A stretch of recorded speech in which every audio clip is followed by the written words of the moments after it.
All right. Good evening, everybody. Well, this is it.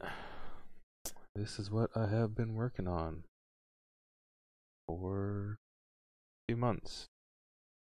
I mean, not constantly, but off and on for a few months. This is going to be my interactive fiction reading stream thingamabob. Whatever you'd like to call it. And we're going to start with one that just came out actually last Friday, I believe, sometime last week. From Choice of Games, called Champion of the Gods by Jonathan Balukas. So yeah. I also have some other ones from Choice of Games that I have lined up for after this. But this is where we're starting. Hopefully it's a good story, and hopefully everyone enjoys it. But right now I need to wait. I'm going to wait a little bit to see if anyone shows up for the live stream, because I do want to allow people to at least catch the start of the story and be able to help make choices and decisions and things going along with the story. Like how these games have achievements and everything too.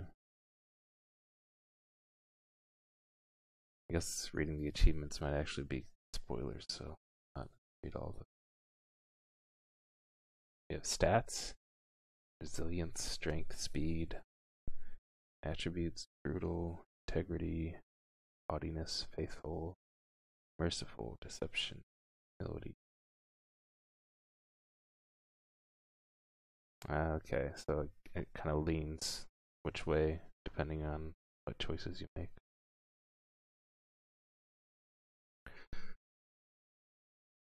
Also, I'm wondering what we should name character. I guess probably just Celadon. Unless someone in the chat wants to name it something different. Victory rating, search rating.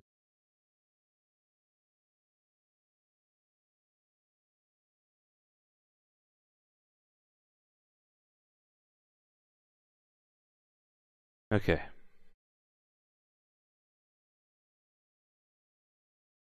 I think it's time we start. I probably should in the future have like start my stream early and have like a 20-30 minute countdown until we actually start.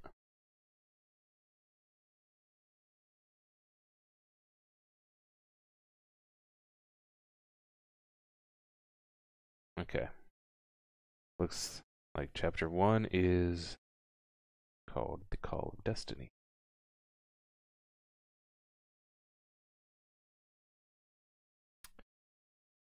You awake in darkness, stirred from sleep by a sound like thunder.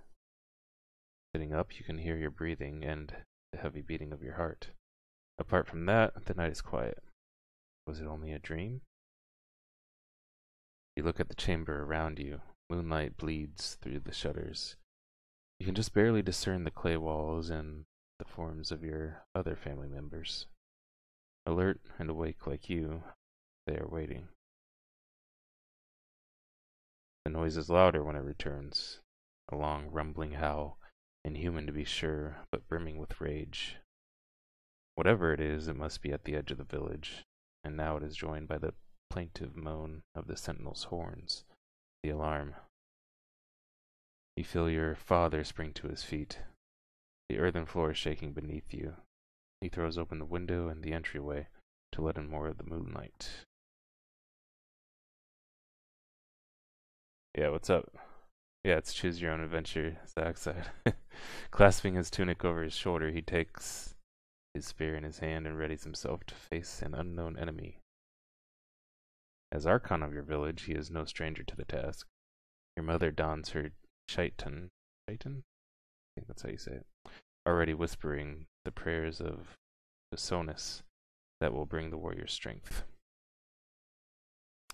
You have seen your parents prepare this way many times whenever there is danger. Until now, you have always watched them go in silence. But tonight is different. Tonight you feel certain that you must fight by their side.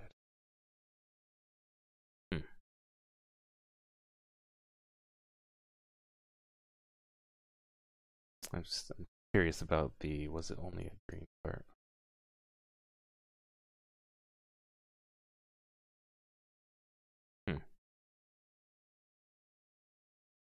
Okay. So, there's some beast, obviously, about to attack the village. You rise to join them, gathering your cloak. You reach for the spade, hoping to use it as a weapon, but your father stays your hand. Not you. You are a brave child, but you are not of age. You glance into the darkness. Your younger sibling watches you closely, no doubt perturbed by the thought of being left alone. Yet you are sure that the little one would come to no harm, just as you are sure that you are needed at the edge of the village. Your mother smiles at you warmly as she steps into the night. She does not have to tell you what she expects you to do. There is a firmness in her eyes. You look to your father. He too expects your obedience, but a force greater than either of you is guiding your hand. What will you do? Make my apologies and run. Stomp back to my mat and pretend to obey my father. Rebuke my father and run. Politely return to my mat and pretend to obey my father. I don't think there's really enough people in chat to really run a poll. So if you want to, you can put the number 1, 2, 3, or 4 if you want to help decide what we should do here.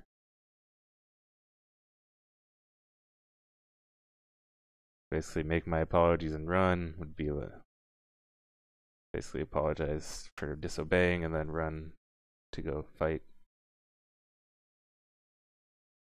This one is like throwing a fit and pretend, rebuke and run, or politely return and pretend. I want to go with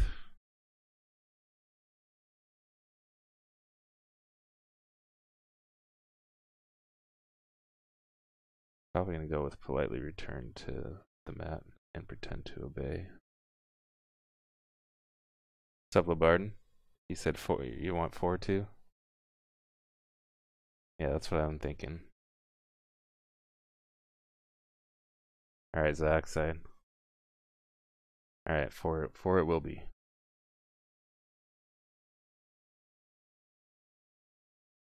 Very well, father, you say. He pats your shoulder, giving it a firm squeeze. The time will come for you to prove yourself. When it does, I have no doubt that you will make me proud. But that time is not yet at hand. Your father waits for you to return to your mat. He does not leave until he has seen you sit down beside your young sibling and stay there. Then he is gone. You can hear people running through the village past your door. You can feel the excitement and the danger beyond the walls. When you are sure enough time has gone by, you begin making your way toward the door. A young voice calls across the room. Big brother, where are you going? Oh, I guess we can choose our gender here. Should we be a male or female?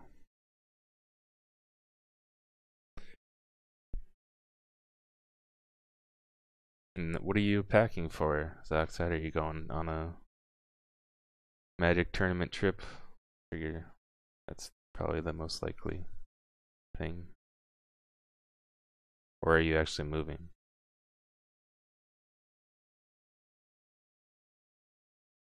Male? Okay.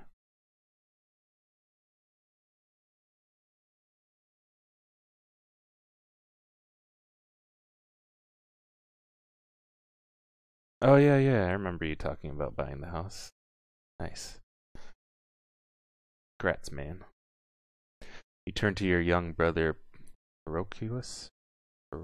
Paroculus. What do you guys think that should be pronounced? I'm gonna say Paroculus. Hopefully that's how it's pronounced. Take one look into his eyes and decide to tell him the truth about my presentiment of danger, to leave on the pretense that my father has forgotten something, to threaten my brother with punishment if he makes noise while I sneak away. Actually, just for the hell of it, I want to make sure the poll actually works. So, here we go.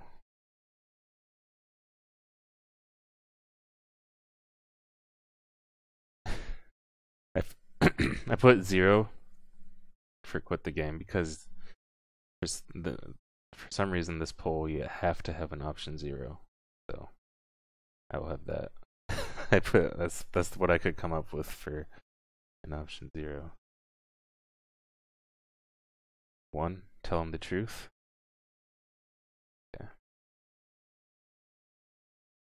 But yeah, for future reference, to vote, type the exclamation vote and then the number, and that's how we'll run the polls.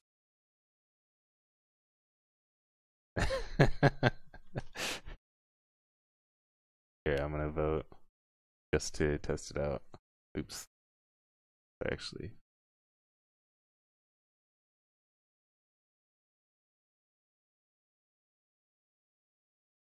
Zero could be no opinion. True. I might change that to that then. But then I would assume that if people didn't really want to vote, they would just not vote, right? I don't know. Maybe I'll do that though.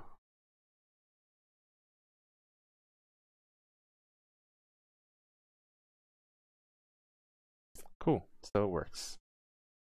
Tell him the truth.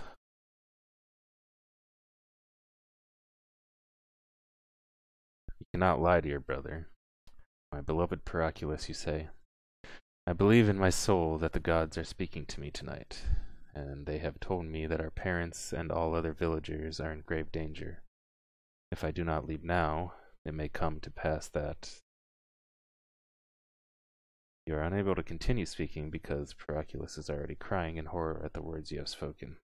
It is a long wail reminding you he is little more than a babe. Shh, Paraculus, you mustn't cry about it. I promise to protect, but there's no consoling the child. You are forced to flee into the night with his moans echoing over your shoulder. You take up a spade as you go. The village that you run through is empty. Most of the people have remained in their homes, waiting for the trouble to pass. As for the sentinels, you can hear them at the wall. You let the sound of the commotion pull you forward. You feel that the decision to disobey your father was not really yours. Even so, you tell yourself that it was a choice, one that you made because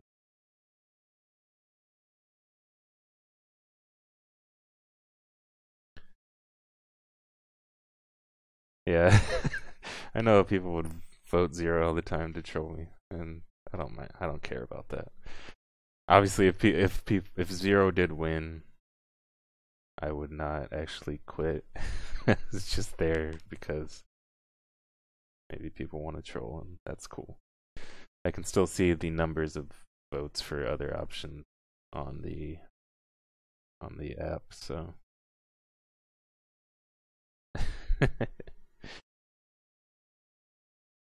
my the It was a choice I made because it is right and good that I should protect my community. I must prove my father wrong for underestimating his son. The fools of this village will perish if not for me. I feel the crushing weight of my own destiny upon me, and I must follow its call. Prove. Vote 2. You want number 2 then, Lobarn? Alright.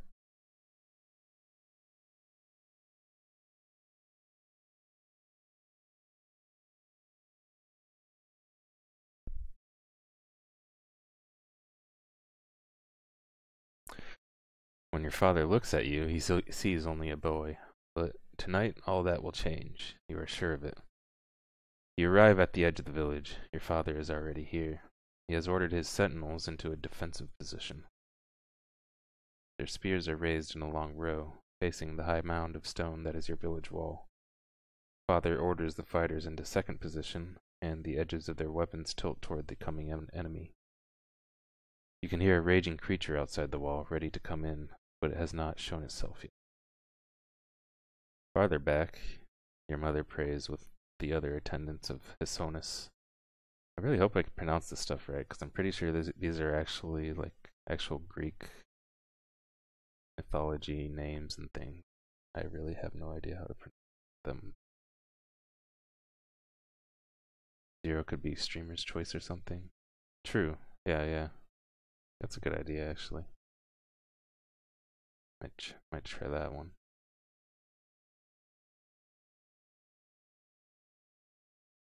Their low murmur swells to confront another unearthly cry. Some of the attendants carry torches, hoping to provide light for the battle, but these seem only to throw more shadows. Suddenly, a length of the wall begins to topple. Stones come crashing down, burying themselves in the soil, and the monster tumbles over with them. It glistens in the moonlight, the hairs on its back like tiny spears. You just barely recognize that it is a boar, the size of which you have never seen. You are...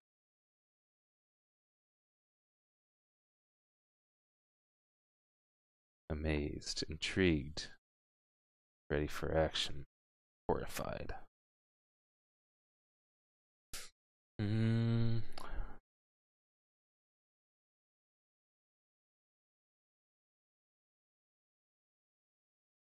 I really wonder what age I am. I think that would help me decide this, but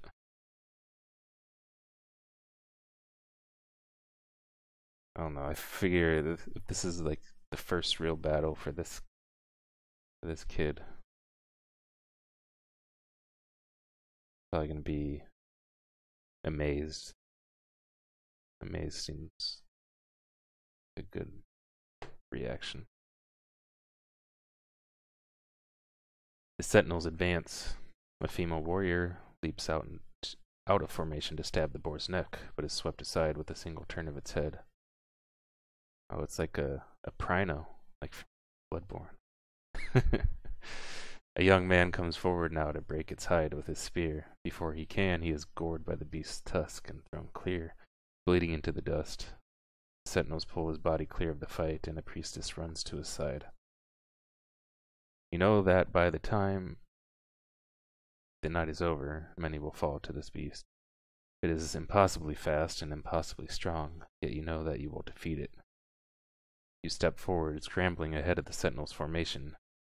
Your father, bewildered, cries your name. Oh. Pylos Thelen Lycaris. Or I can make it up. Do we make up a name? If so, what should it be?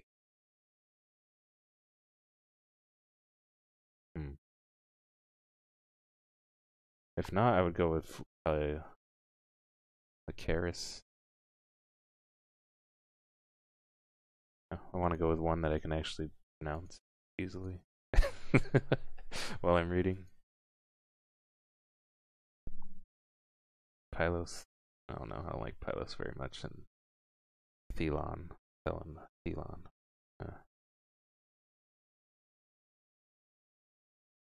I'm gonna go with Lycaris, I think, because I don't want to try to think up a name right now.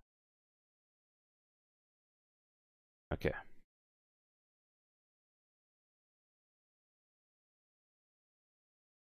Can you actually go back?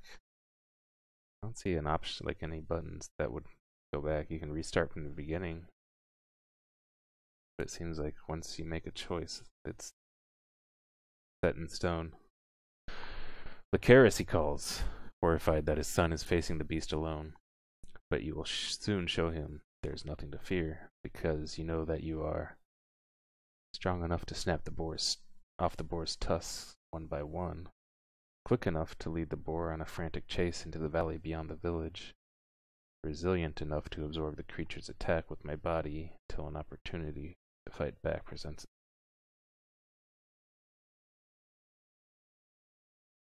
itself. I think I'm gonna go with resilient, because that just sounds badass. Just like take the blows and attack. Yeah, resilient.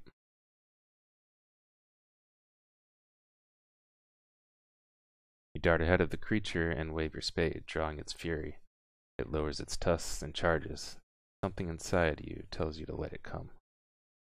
The creature runs straight at your chest, hoping to find your heart. The force of the blow is incredible. You are thrown into the air in a wide arc, landing on the beast's side with a shuddering thud, and then falling aside like one of Hercules' dolls. The great boar lumbers away from you, seeking its next victim. On the ground, you instinctively reach into your tunic, expecting to find fresh blood, but your flesh is unbroken. You can already feel the pain subsiding. What should have killed you has merely bruised you, and even those bruises are beginning to heal. Have you had this extraordinary power all along, or did it only appear for the first time today, when you first had need of it? When you stand up again, the beast turns to follow the sound. You have been told that animals do not reason as people do, yet you are sure that you can see confusion on its face. Then it rushes forward again to finish what it started. Alright, 3 choices. Allow the boar to deal me another blow with its tusks, taking the opportunity to plunge the spade into its hide. Let the beast stomp me with its hooves, taking the opportunity to thrust my spade into its belly. Let the beast run out of energy attacking me until it gives up.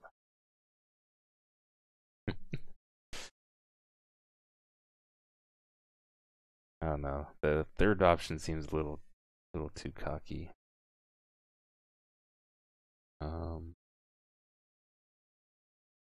I kind of want to go with number 2. Yeah, I think I'm gonna go with number 2.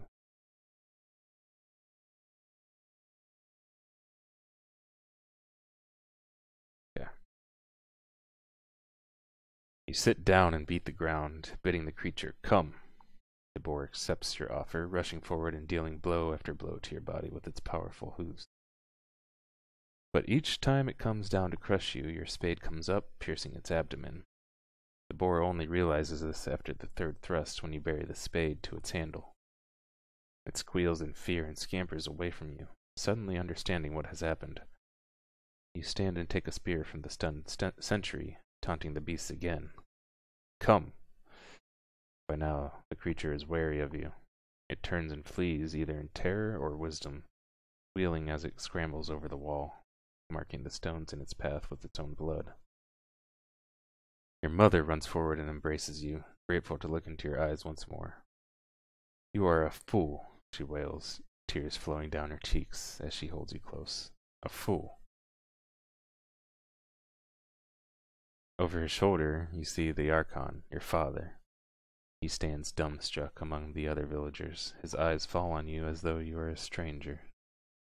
The other villagers stand behind him at a distance. They are muttering to each other.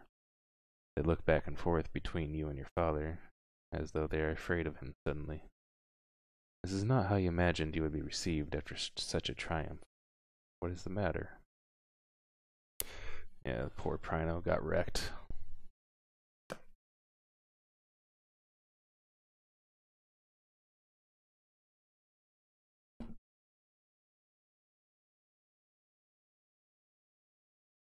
When you return home, your brother is still whimpering in the corner, as he must have done the entire time you were away. When he notices that your mother and father have returned with you, he begins to wail even harder. He rushes forward and clings to their legs, one after the other. Ah, father, ah, mother. Back to your place, Hercules, your father barks. Ah, moans Hercules, but your father silences him with a look. Your brother returns to his mat again, there to resume sobbing as quietly as possible. You notice your mother's eyes narrow. Your father does too, though he ignores her gaze. He pours water into a bowl and drinks deep. When he speaks, his eyes watch the earth beneath your mother's feet, not her face. It was one of the great boars, he says to no one in particular. Perhaps the Temek are harvesting their piglets again, and we are left to reap the wrath of the full-grown. No mention of your great deed, not even a note of thanks, no joy or pride in his eyes. At last he casts a glance at your mother, but there is no love in it, and the look she returns is just as cold. You lay on your mat and try to sleep, your young mind wondering what your actions tonight could have possibly done to make your father so angry.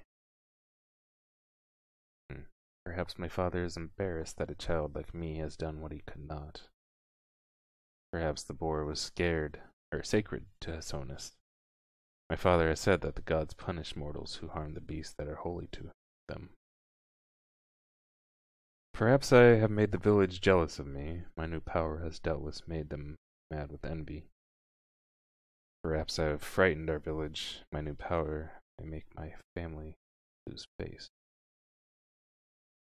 I wouldn't say he's embarrassed. Say maybe either the boar was sacred or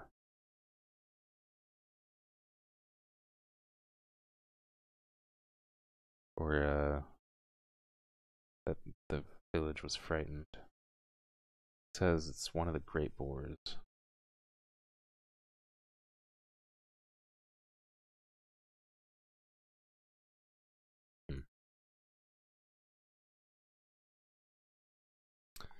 I'm gonna go with the frightened one.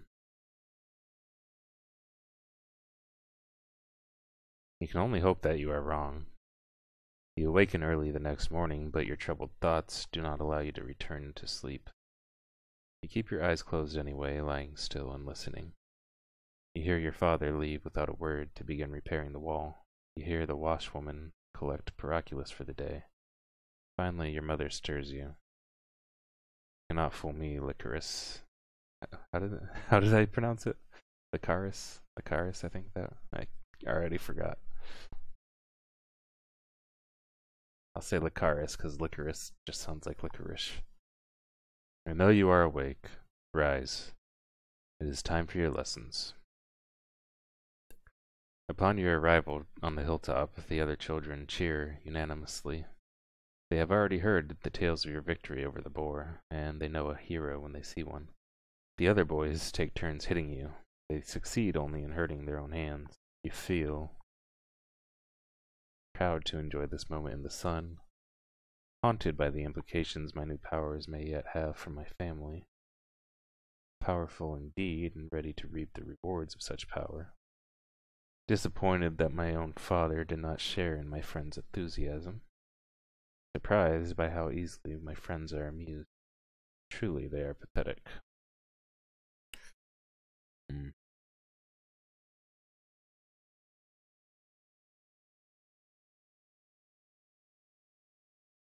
I kind of want to go with, like, haunted by the implications.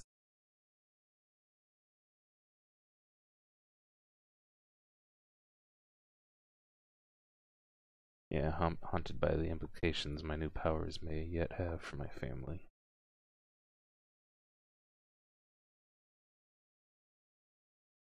Finally, your instructor, Riakos, arrives. The reeds of discipline in his hand are a sure sign that today's fun is at an end. Yet you find it difficult to focus on your lessons today.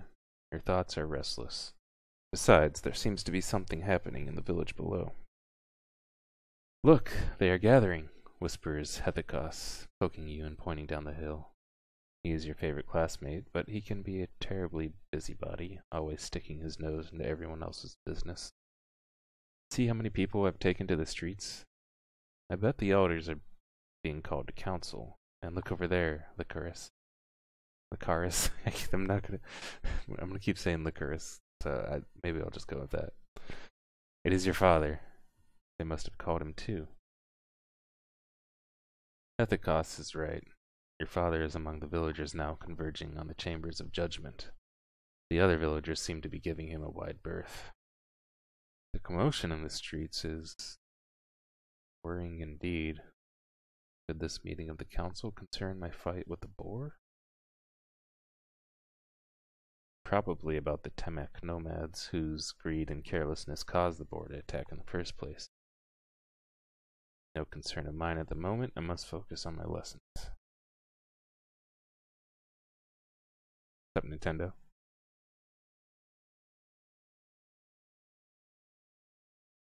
Worrying indeed. Could this meeting of the council concern my fight with the boar?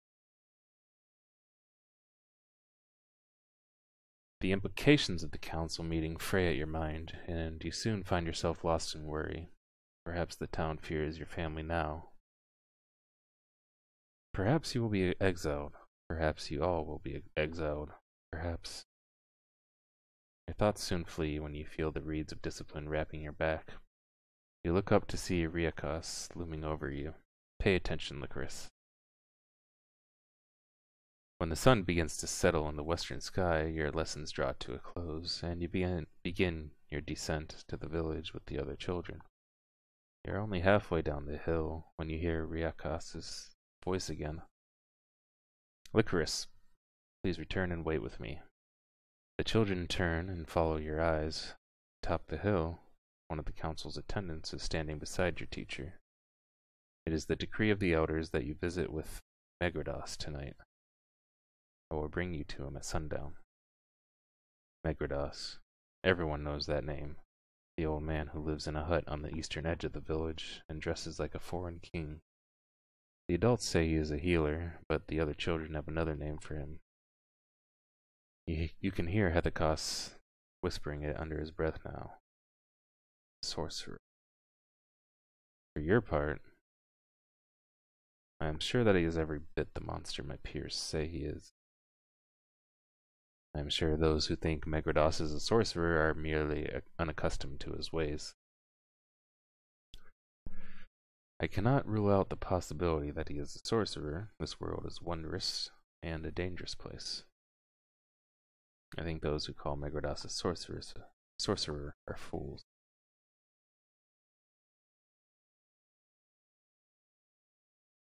I cannot rule out the possibility that he is a sorcerer. This world is a wondrous and dangerous place. Healer, sorcerer, what's the difference? Riakos brings you to his hut at sundown. It looks like a tall, round bundle of dead wood. You cannot conceive how anyone but a sorcerer would live inside. He knocks on the door. An old man appears. He is draped in an elaborate robe like those worn at festivals. His white beard betrays his age, though you suppose he must be proud of it, for it is braided and ends in 3 opal beads. And this must be Lycaris. Come in, come in. I hope the council hasn't worried you too much. I have only to ask you a few questions tonight, and you will be off to your family again. Come in, come in. You enter alone.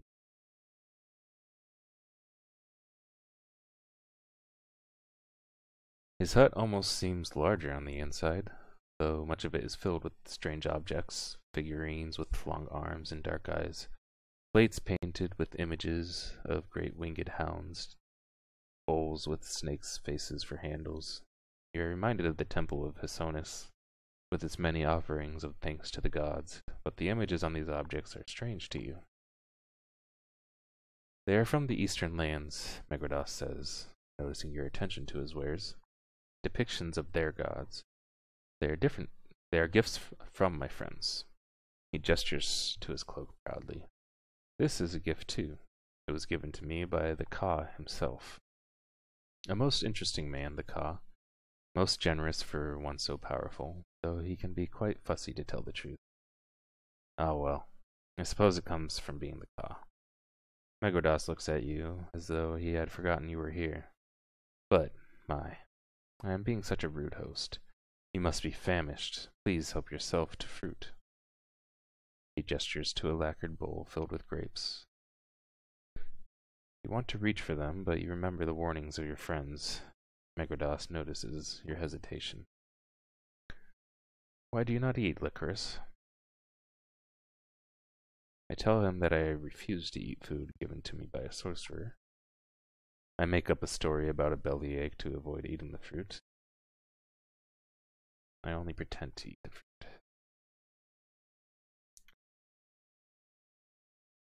I make up a story about a bellyache to avoid eating it.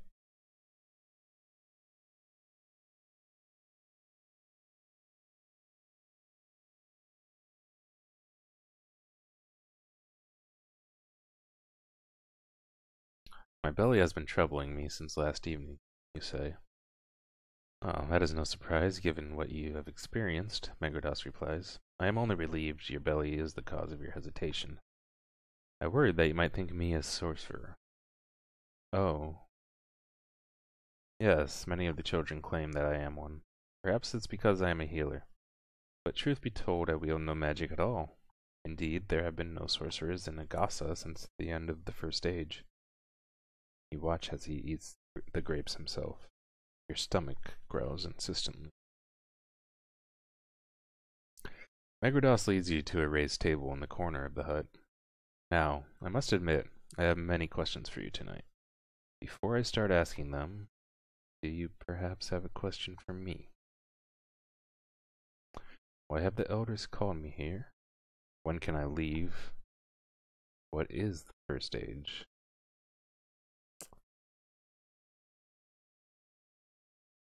A good question, Megrodas laughs. For tonight let it only be said that the First Age was a dark time when the mortals of Agasa committed great offenses against the gods.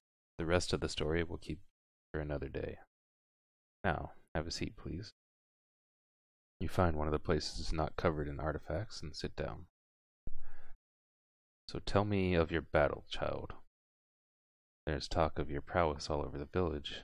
What was it like fighting the great boar?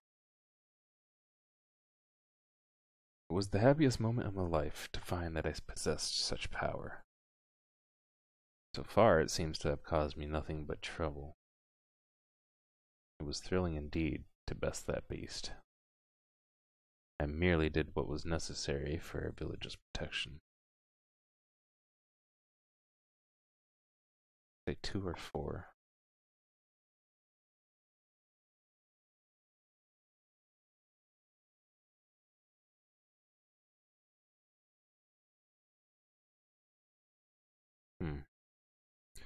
So far it seems to have caused me trouble.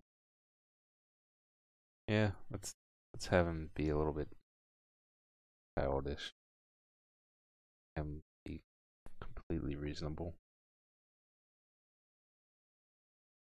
Such a melancholy humor for one so young, Megrodas remarks.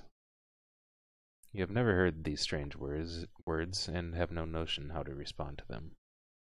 Sensing the confusion in your silence, Megrodas continues.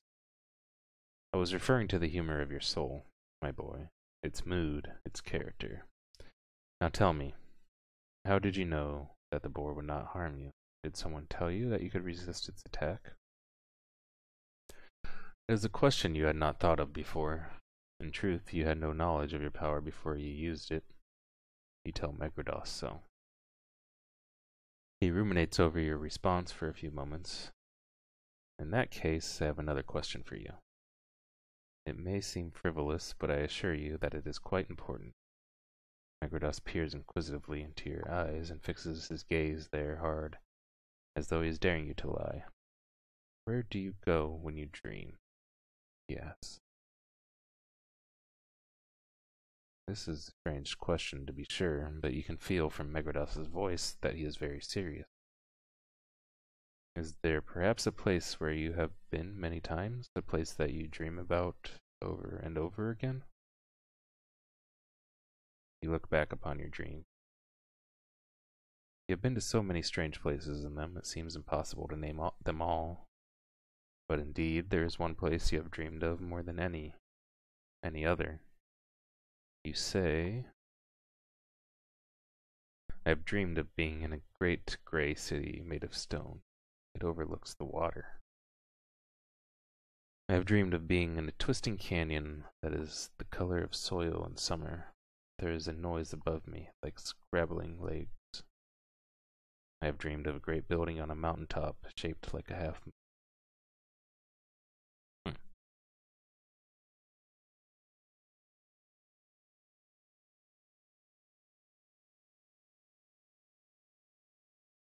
In a twisting canyon that is the color of soil in summer.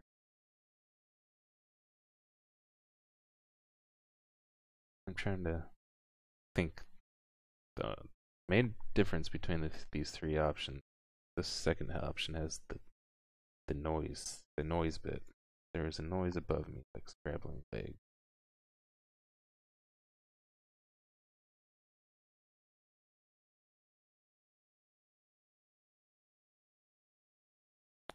And for some reason that just has me curious, and I just want to choose this option just because of it. And I'm going to. Megodas nods. The sound you describe is strange to me, but the place you describe may be the Demona Pass. Yet I have never been there. I have never even heard of it. I have only seen it. Perhaps it is a premonition. They are not as unusual as you might think. Tell me, have you never dreamed of a great city in the sky, shining like sunlight and white as a cloud, with many tall people in it shining too like the city? You shrug. It is the first you have heard of such a place. Come to the table then. There is another way. Across the room there is a small table with 2 chairs. On the table is a bowl and a shiny bronze knife. You sit at the table. Megodas sits across from you. Give me your hand, he says.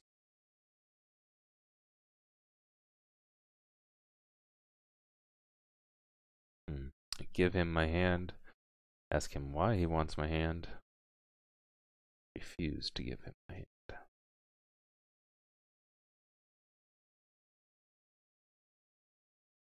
Ask him why. I must now shed some of your blood, child. Only a few drops of it, I assure you, to perform a simple test. Now give me your hand. It will only hurt for a moment. Why am I being so tested, you ask? The elders have some questions about your newfound power, Megodas says. The answers are in your blood. He speaks these words with finality that indicates he will tell you no more. Now, shall I make the cut, or would you prefer to make it yourself? Does the old man think me a child? I will make the cut myself. I cannot bear the thought of harming myself. Megodas can make the cut. I should face my fears. I will make the cut myself.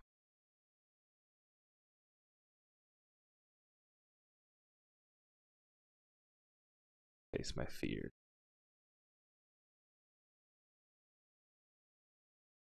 With power such as mine, I can no longer think myself a child. I must make the cut myself. Very well. You try to cut your thumb, but the flesh will not yield. The skin on your other fingers proves likewise impervious. Megodas shakes his head. This will never work. He stands and, after rummaging through a chest on the far side of the hut, returns with a long tunic pin. Try this. It was a gift from a very powerful seer. Sometimes I think it is cursed. I have pricked my own hand on it so many times. Already, sorry, this is not part of the story, but like in the back of my mind already I'm like wondering like what would be going on right now if I had chosen like the strength and breaking the boar's tusks, or choosing quickness and just leading it away. I can already imagine this being like a completely different story already. You are only able to collect a few drops, and those only come from the skin on your palm. It will have to be enough, Megrodas says, selecting the pin. Come with me. On the night of the great boar's attack, the moon was nearly full. It is even brighter now as Megrodas holds the pin up to it. The cool light makes your blood look like a shadow. Megrodas regards this and breathes a sigh of relief. Nothing. Why? It barely even reflects. He looks down at you and smiles reassuringly. You have passed the test, child. Your blood would be glowing white in the moonlight if you were the child of a god. But see, your blood is as dull as dust. Now, we know for sure that you are mortal, and that is good news indeed. Why? You ask, more than a little disappointed. You can think of 1,000 reasons why it would be exciting to be the child of a god. Megrodas looks at you with amusement, as though your question has betrayed your youth. It is good news because it means that the Archon is your father.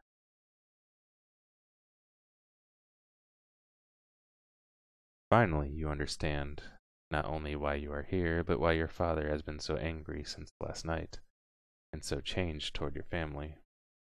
Seeing your great power on display, he thought you might not belong to him, that you might not be his son at all, and that your mother... Suddenly your thoughts explode with 1,000 questions for Megrodas, but one of them is foremost in your mind, and that is the question you ask him. If I am not the child of a god, then where does my power come from? What would have happened to me if I were the child of a god? What would have happened to my family if I were the child of a god? Did my father think that my mother had been untrue to him? Is that why he is so mad?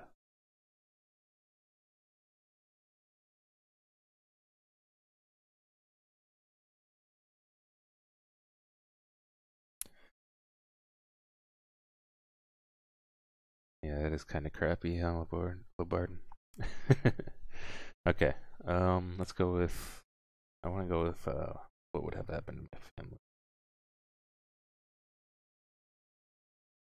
It is difficult to say, but undoubtedly your father, the Archon, would have left the village. Abandoning my mother? Leaving us alone? But why? Megrodas grimaces at the prospect of answering this question. It is a matter for us to discuss another time, he says.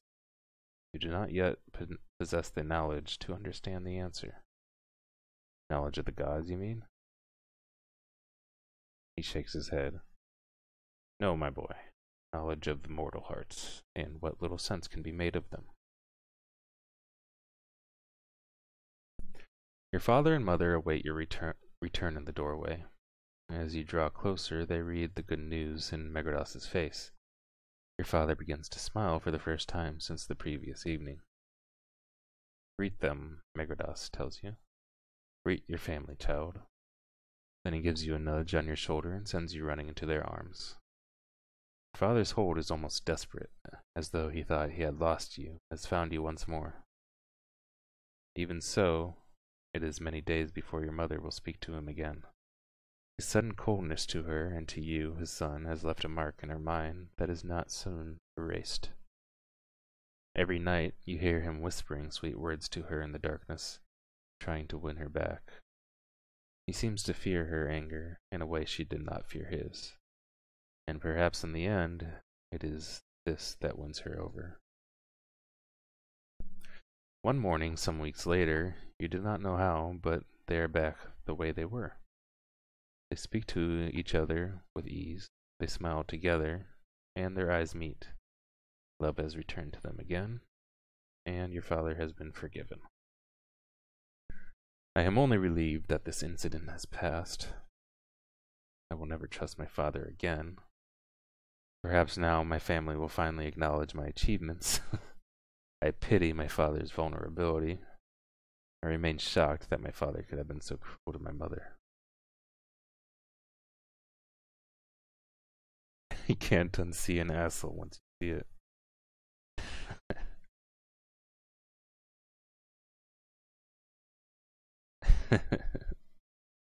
Yeah, I was actually reading one of the reviews for this game, someone was saying that the one like thing they disliked about it was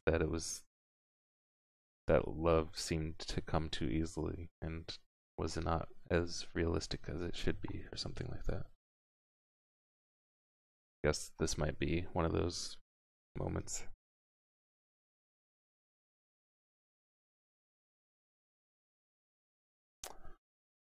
Perhaps now my family will finally acknowledge my achievements.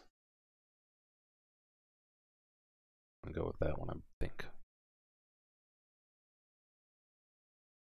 Yeah, if you guys are wondering, I'm not sure how many of you caught the very beginning of the stream, but this one just came out like Friday last week, so it's a brand new one.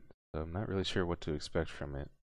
So far, I guess the people that have read through it already have given it positive reviews, so we will see. Hopefully it turns out to be good. Your father's pride has distracted your family from paying you the honor that you are due. You only hope that they will not make this mistake again in the future.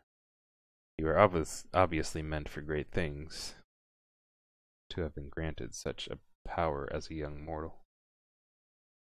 Oh, excuse me. You have only to wait to discover where it will take you next. 2 years later. Wonder what my stats say so far. Licorice. 0. Certitude. What does certitude even mean? I'll have to look that up. Certitude. Certitude. Absolute certainty or conviction that something is the case. Okay. Makes sense.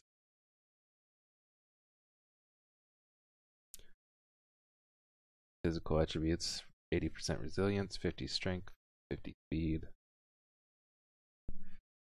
I'm already at 60% brutal. I'm being deceptive. I have great humility, at least. Heathen, faithful, 50-50.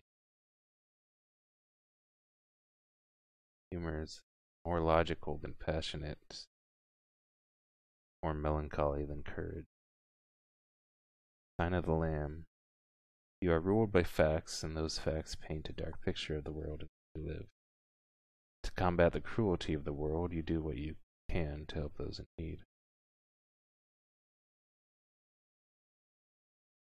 Alright, 2 years later. The attack of the Temak. You are carrying rations through the afternoon heat when you hear an order from the sentinels at the wall. Members of the watch repeat it through the village until the words come close enough for you to hear. Licorice to the gate! This message would alarm a novice, but you, after your 2 years on the watch, you know better than to get excited.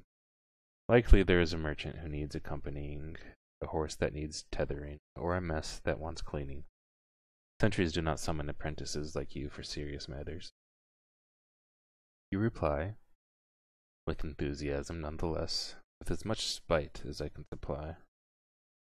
No emotion at all, like a proper sentinel of the guard. My feelings are of no consequence. I'm gonna go with enthusiasm. Licorice answers the call. You reply excitedly, doing your best to smile. You must present confidence if the people are to respect the guard's authority. The sentries carry your response back to the gate, and you follow shortly after, looking forward to the day when you will be their equal. It has been 2 years since your triumph over the great boar, and you are not even allowed to carry a weapon, only a horn with which to summon older sentries. You have complained to Megrados of your predicament countless times. Sometimes you think he is the only one who will listen, the only one who understands. I can do more, you often tell him. My father must know that. Megrados listens patiently, never judging, though sometimes his questions for you are rather leading. For the sake of argument, he once suggested, let us assume that your father knows your worth as a warrior. Is there another reason he might not wish to grant you the rank you seek? Considered this and replied,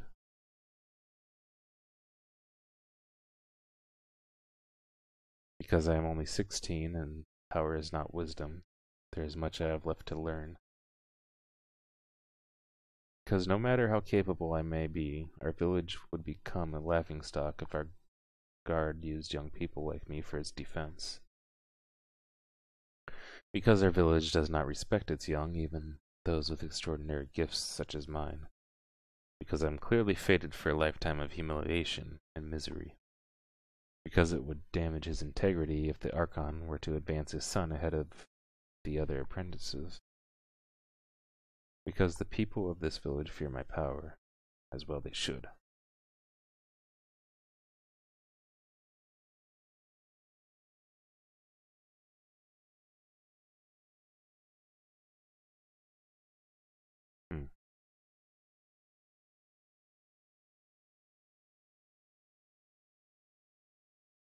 Tempted to go with this one, because it would damage his integrity if the Archon were to advance his son ahead of the other apprentices.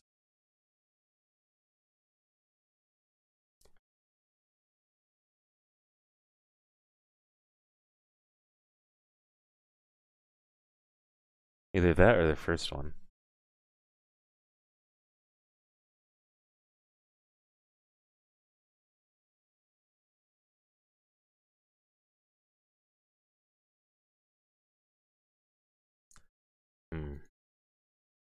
Pretty torn about this one. Probably the first one.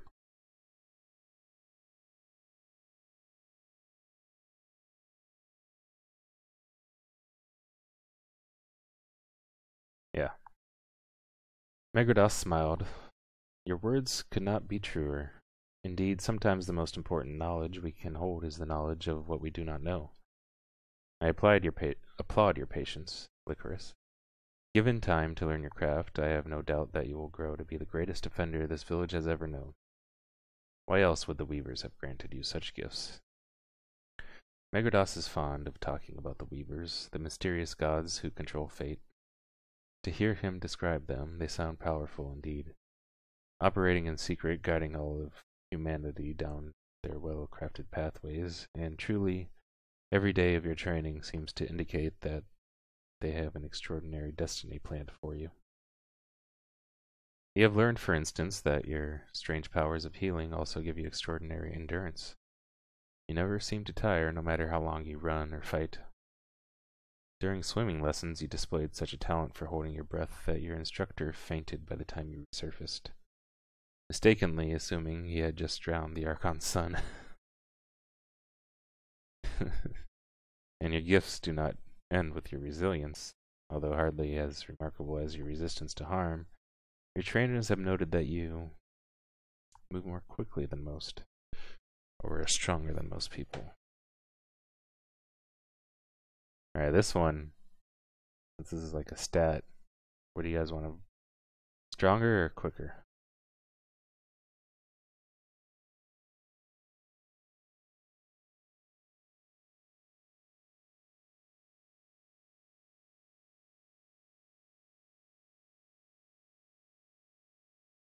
I wonder what the delay on the Twitch is like right now, because I did enable the option for less delay on the stream, but I still feel like it's kind of a long delay. Stronger? Okay. Final answer? Uh-oh. Screw comes in with the with Alright, we need a tiebreaker here. Got one for stronger, one for more quickly.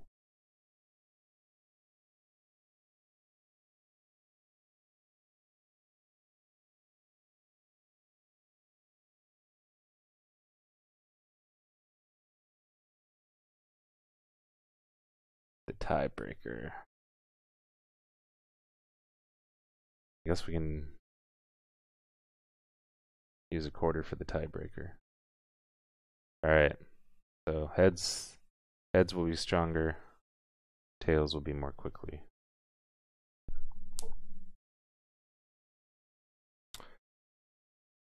Stronger it is.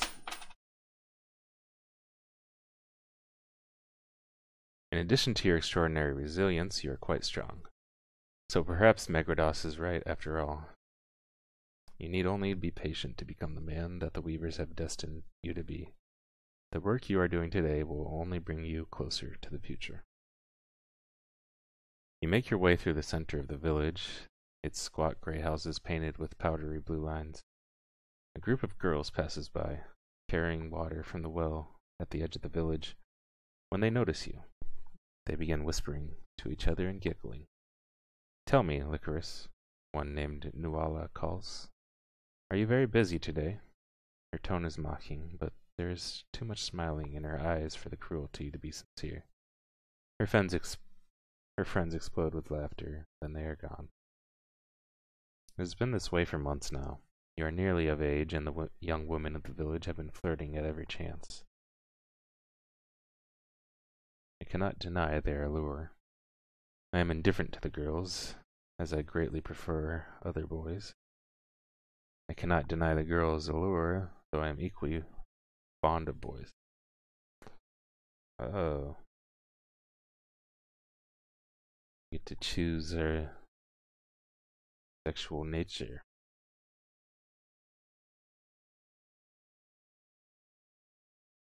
You guys want to vote on this one?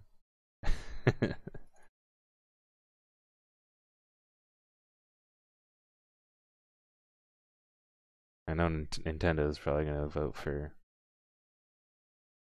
this one because he probably wants to troll and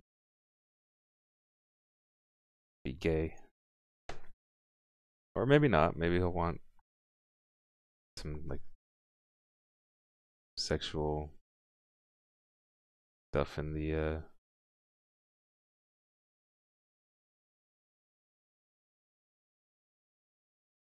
got 1 for 1, 1 for 3. Well, I guess since Nintendo said or 3, that's 1.5 for 3.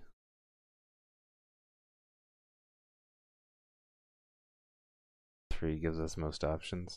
True. Plus, this is a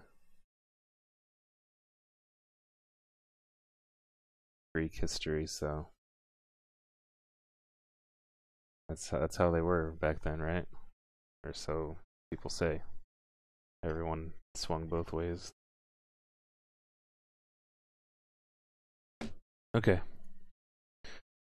Despite this, you have yet to meet anyone, boy or girl, who moves your soul. When you arrive at the wall, you are greeted by Hethekos. Like you, he bears the rough-hewn cloak of an initiate, and carries a horn instead of a blade. Greetings, Apprentice Licorice, he says with a subtle note of irony in his voice. A weary traveler has come to the gate, seeking to pay homage to His Highness. It is your task to accompany him to the temple. He points toward the visitor with his horn, the way a full member of the guard would gesture with his spear. A little joke that only another apprentice would notice.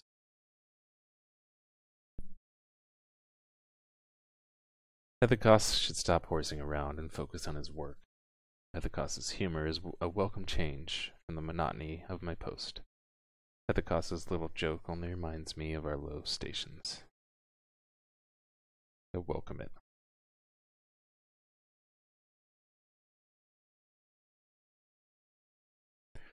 You are grateful to have a friend nearby during this ordeal, but not everybody appreciates his attitude. A gruff voice booms above you. Stop wasting time, Hethekos.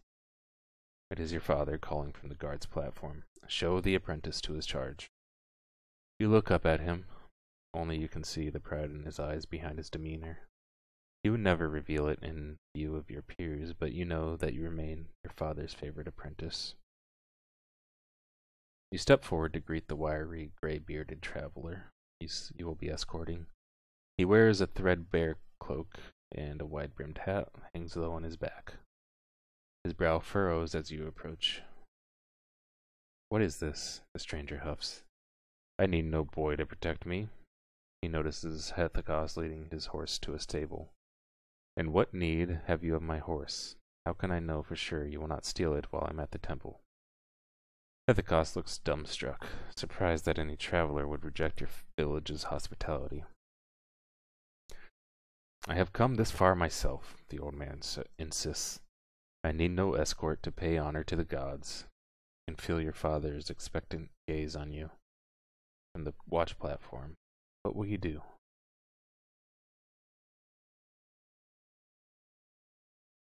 Set your visitor at ease by showing deference to him. Silence the old man's grumbling by asserting my authority over him. Set the old man at ease with a joke. Pretty sure our father wouldn't appreciate the joke. So probably one or two.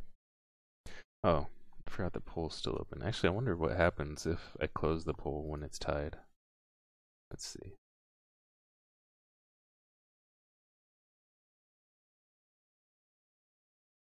It just says it's a tie. Be cool if there was like a built-in tiebreaker thing on the butt or something.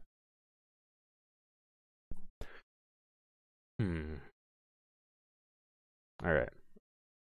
I'm gonna take a quick break at this point since we're going for an hour already. And think about which option.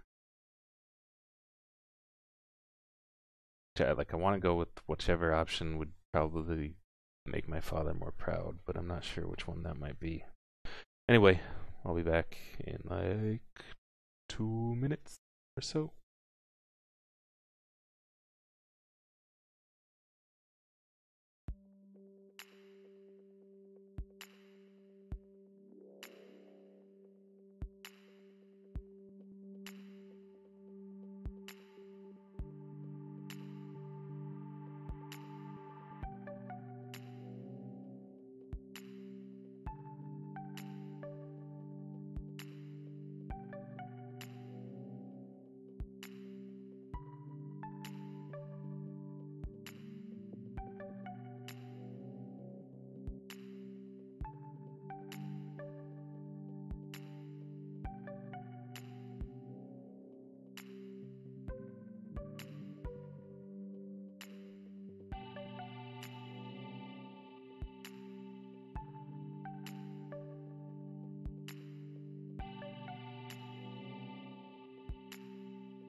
father's an asshole. He doesn't deserve pride.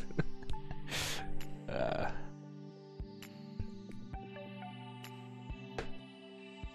I'm also wondering, like, how long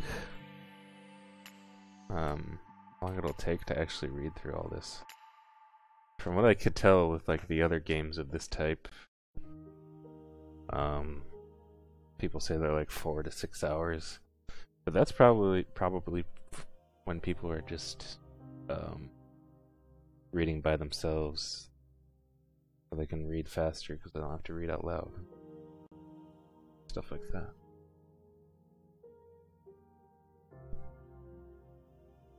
I don't know. So I'm gonna say probably like 6 hours, 6 to 8 hours, with reading out loud and talking to the chat and all that kind of stuff included.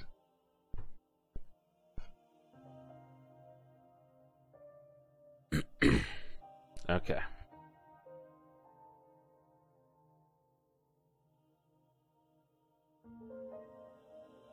But still, I'm still curious. Like, what is considered the proper way? Not even just about how my father would feel, but like in our culture where we are, would it be impolite to assert authority over him, or well, I don't know what the proper answer would be.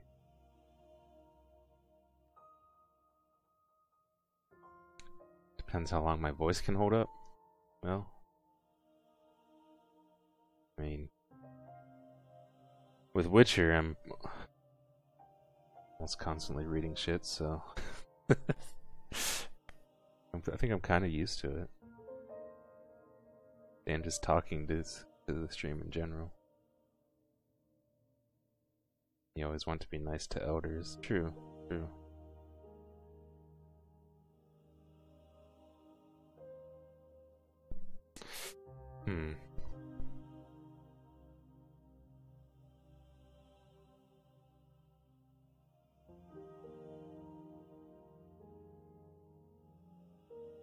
Alright, I'll set him at ease by showing deference to him.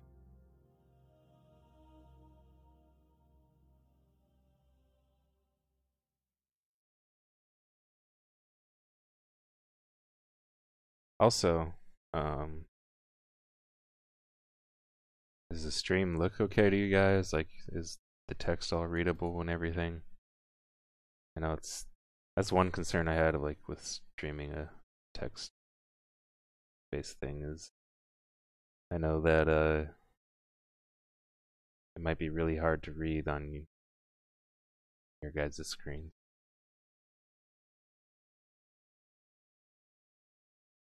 Morning, Ryuna. Okay. Please follow me, friend. You say, surely your horse will benefit from a rest. You may consider me your guide through our good village. You have deftly changed the shape of the moment, and the old man's anger seems to ebb. He reluctantly nods and mutters, "Very well, young one, lead the way." He follows you into the village. High above you on the watch platform, the Archon nods in approval. The road to the temple is steep, and a view of the valley stretches beyond you as you ascend. To the north, the deadly hills of Epsikos cast an ominous shadow, stretching toward a far-off olive grove.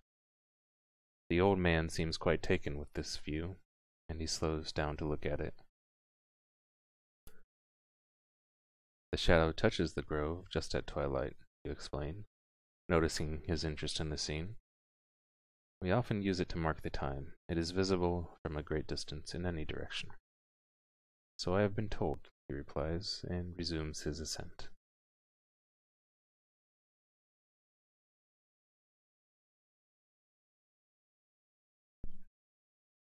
The temple stands before you. It is clay, like the homes in the village, but much taller. On its dusty walls, painted leaves fold out like open hands in green and ochre. An attendant emerges from within carrying a pot filled with ash from spent offerings. He bows to you both and continues on her way. At the threshold, you cup your hands into the votive bowl and sprinkle cleansing water over your head, that your impurities might be washed away when you stand before the gods. The old man mimics your actions awkwardly, and you enter the temple together. Though its roof is open to the sky, the altar is already in shadow, and the attendant has lit the torches. In the faint light, you can make out bowls and tripods, tiny statuettes and plates. A veritable trove of gifts to the gods litters the room. Some are promises, others repayments. Presiding over the lot of them is a weathered clay figure of Isonus, 6 heads high, staring forward as though confronting a difficult path. With his right arm he beckons, with his left hefts a bundle of wheat. To be in his divine presence fills you with... Uh-oh. Here's where we can choose to be a heathen or a devout follower.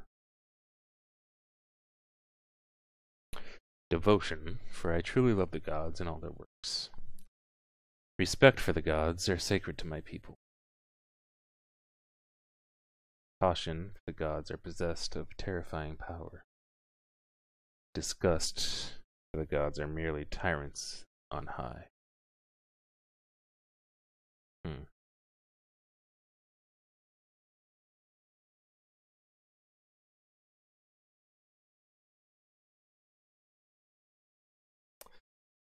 I want to go with caution.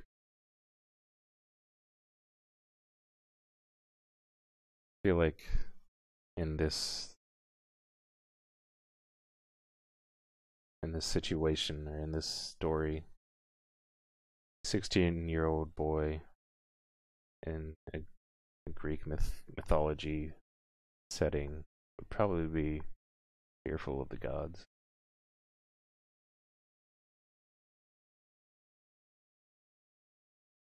It is not wise to trifle with beings that create and destroy without a moment's hesitation, and whose whims are sometimes careless.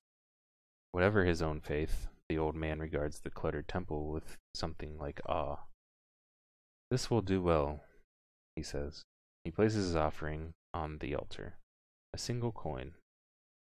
Then, as though he has heard someone call his name, he leaves. Follow him outside to find him watching the valley, where the shadow of the hills has at last reached the olive grove. Twilight, he says, and smiles ominously. The strangeness in his voice alarms you. Suddenly, you find yourself gazing. Moments into the future, deep into the traveler's very heart, impossibly far into the Epsikos hills.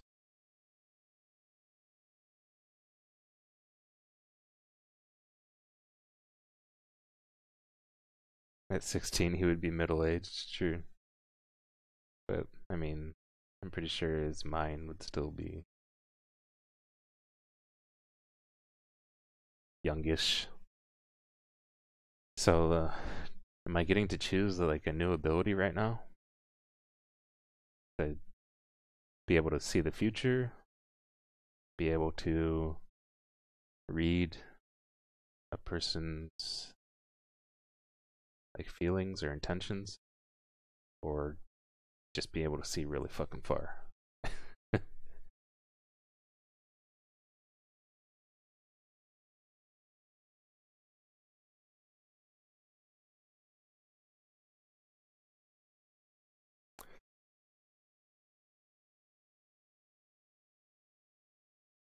I feel like seeing into the future is kind of boring.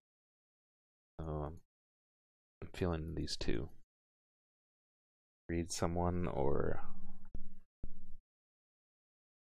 see far. Maybe this actually means like I can see other places, like not just in line of sight. This could also mean I can see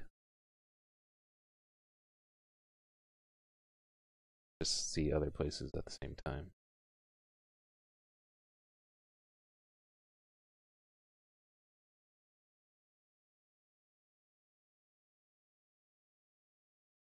Always good to know your allies are really allies, or your enemy is your enemy. True.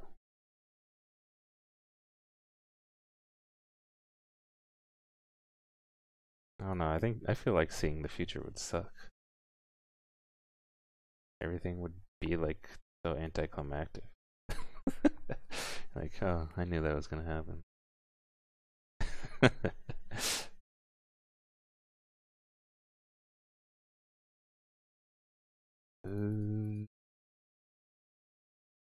All right.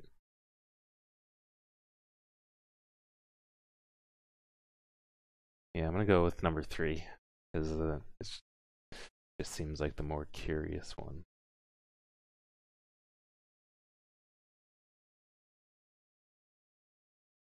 Cast your gaze into the Epsikos Hills. They should be too distant for even a hawk to see clearly, but when you concentrate, they appear quite close. In them, you can see a gang of raiders on horseback, weaving and leaping their way down that impossible terrain, riding toward your village. Now you turn your penetrating gaze to the face of the old traveler, and under the power of your sight, his ruse is revealed. The whiteness in his beard is nothing but chalk dust, the lines of his face made up with powdered ash. It is all a disguise to make him seem aged and harmless. No doubt the raiders you have seen are his comrades. They have come here for the riches of your temple, where he plans to lead them. Looking down at his belt, you notice his dagger. Surely he will draw it at any moment. But he does not yet know that you have discovered him. Will you take advantage of this insight to attack the thief, or warn the sentinels?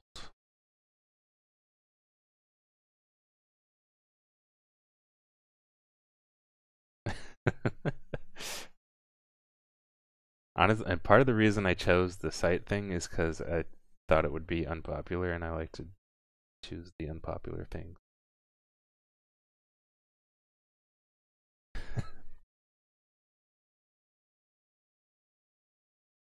Like, I would think of all the people that have read this or are going to read it, of course, people would like to choose being able to read someone's intentions or see the future. And seeing in the distance is kind of the boring one. So I want to choose what most people would not choose.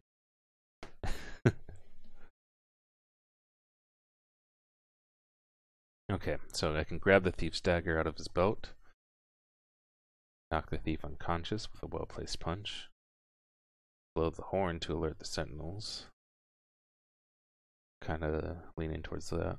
We'll deal with the thief only after the village guard has been warned. Yeah, because this guy won't be any threat to me. I don't really need to take him out quickly.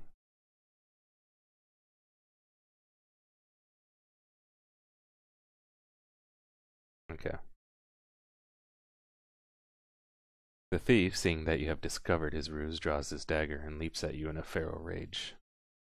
Dodge him until help comes, absorb the attack, and politely suggest that he leave my village. Charge at him with my fists flying, and knock the fiend unconscious.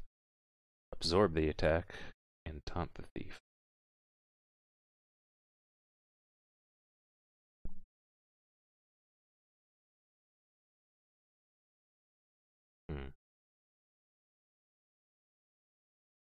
I don't know about this one. Start a vote for this one. I'm not really sure.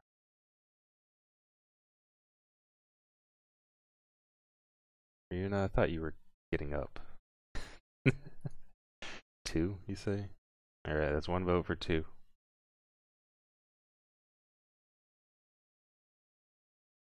It's classy.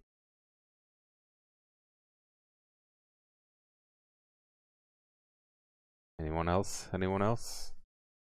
Going once? Going twice?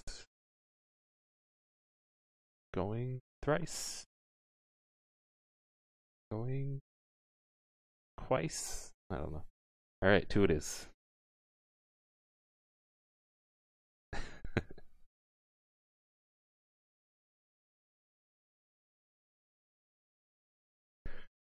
You fold your arms and allow the thief to do his worst.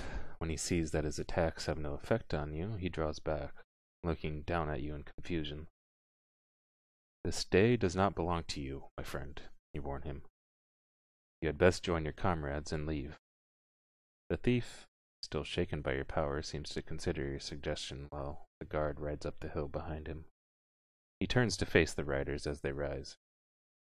He is so startled by the sight that the dagger dangles carelessly from his hand and then drops to the sand. Stealing the opportunity, you take up the weapon and...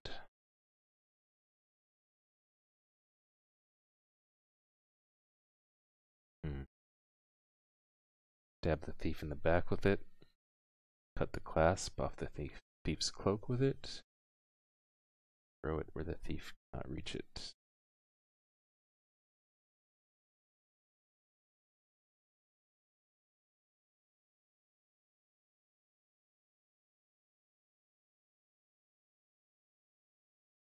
Are you want to stab him in the back? Are you gonna be that evil? First classy and then be evil.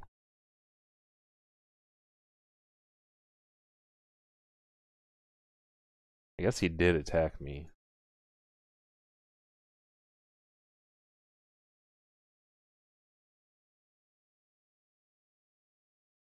Alright, we'll do it. The weapon slides easily under the shoulder bones, and the thief begins to collapse, desperately reaching back for the hilt. You remove the dagger before he can, and drag its blade across his throat. The man is finished. Too late. The Archon and his companions watch the villain bleed away his wretched life into the sand. He was a thief, you explain, and he did not come alone. See for yourself, his companions ride their horses down the Epsikos hills as we speak. You look into the hills, clouds of yellow dust rising. The distant riders are drawing nearer. Only the Temok would be reckless enough to challenge the Epsikos hills. Your father observes. We must prepare ourselves.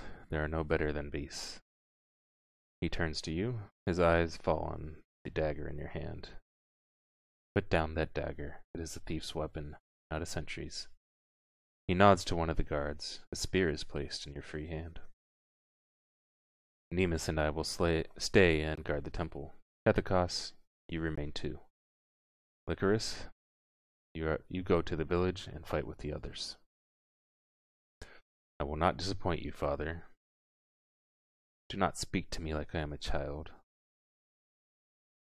Those Temok will taste my spear.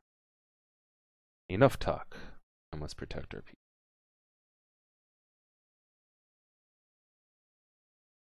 These Temok taste my spear. You run down the steep incline into the village below, arriving just as the raiders emerge from the Epsikos hills.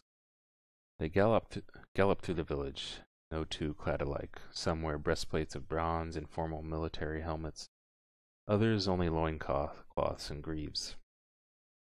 It takes a moment for you to realize the meaning behind it. They are wearing only what they have stolen. While the riders course onward toward the temple, skirmishers branding weathered swords dismount from the backs of the horses. Moving into the village itself, clearly the Temok are intent on pillaging more than just your offerings to the god. You heft your father's spear in your hand, sturdy but light, and decide how you will attack the skirmishers. I plow forward with merciless thrusts, cutting my enemies to pieces. I drop the spear and let the thieves attack me undefended. They will be easy to disarm when they discover they cannot harm me. Whirl and spin the weapon in a deadly assault. I drop the spear and pull my attackers into my grip one by one, breaking them like twigs. Use deft movements of the spear to whisk their swords out of their hands. This one seems like the flashy option. I kind of want to go with that. Or drop the spear. No, that seems a little bit silly.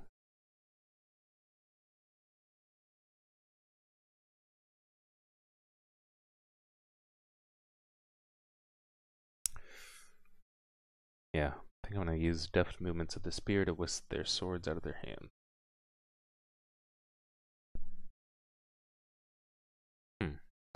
You are not quick enough to make a successful run at the Temok with your spear in this manner, though ye prove an amusing distraction to them. It is fortunate indeed that you are so resilient, for the many blows they land on you with their swords have little effect. In the end, you are unable to turn the tide of the battle. The fighting in the village continues to rage fiercely. Fuck. So some of these options there,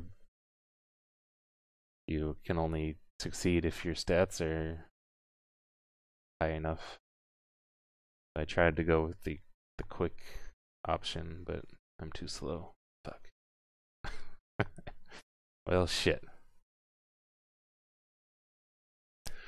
Suddenly, you hear a familiar whimper. You turn to look and see a Temok carrying your brother Paraculus over his shoulder, as though he were nothing more than a sack of grain. You are about to intervene when a voice demands, "Put that child down." You turn again to find a boy around your own age, though he is certainly not an apprentice. He is armed only with a herding staff and wears a heavy cloak. At once you recognize him as Chiros, the shepherd's son. He must have been drawn by the commotion.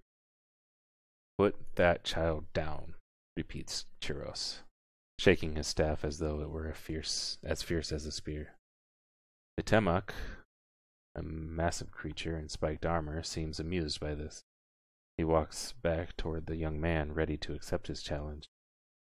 "And what are you going to do to me?" he asks. You are sure this will not end well for Chiros or your brother. You get the Temok's attention by saying, "Stop in the name of Sonus, blasphemer. It is not what he will do that should concern you, Temok, but what I will do. That is my brother in your arms. I beg you, return him to me. Surely even you understand what you are doing is wrong. Take one more step, Temok, and I will find a spear in your back." "Friend, surely you do not wish to offend His Holiness. Return the child to me in honor of the god." Okay.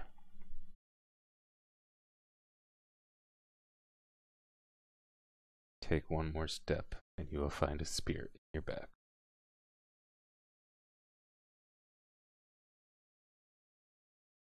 "Licorice," yells Paraculus, recognizing your voice. "Please help."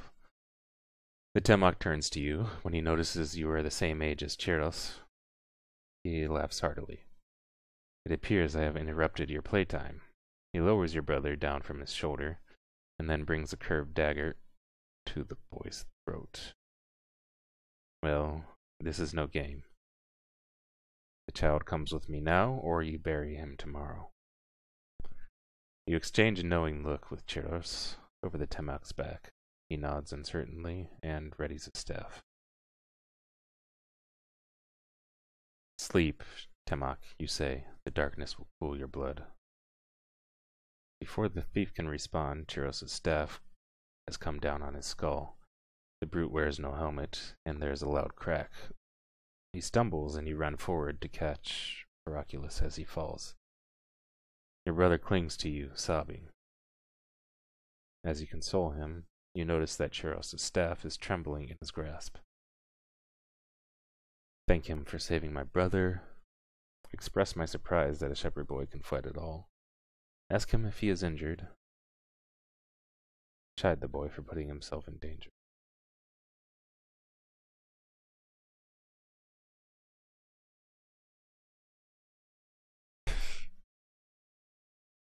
And ask him if he's injured. "Are you hurt, friend?" you ask. He seems surprised that you are inquiring after him. "I am merely frightened, nothing more. Do not concern yourself with me, Licorice. There are others here who need your help." He smiles down at Paraculus. "Do not cry, child. See, your brother is here now." For someone to whom combat comes so naturally, you often forget that there are those to whom it is unnatural, even poisonous. You have no doubt that Chiros is one such boy, and yet he would fight to defend your brother. For a second, I thought that Kuros was gonna like have some superpowers too or something. Paraculus, cries a woman's voice. I thought I had lost you. It is your mother running toward you from the road. Paraculus scampers toward her and wraps his arms around her waist, sobbing. Your mother looks into your eyes, her face a mask of weariness and fear.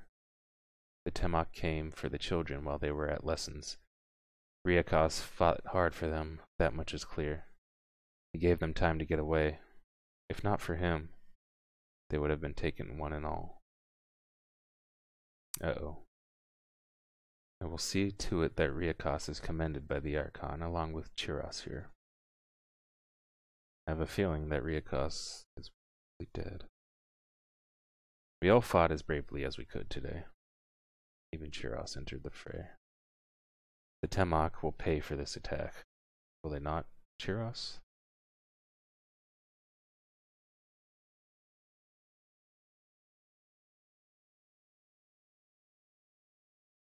We'll go with that one.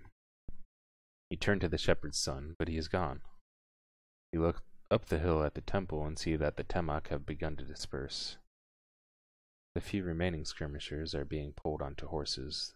The riders head for the open gates, a march of defeat that proceeds at an urgent gallop.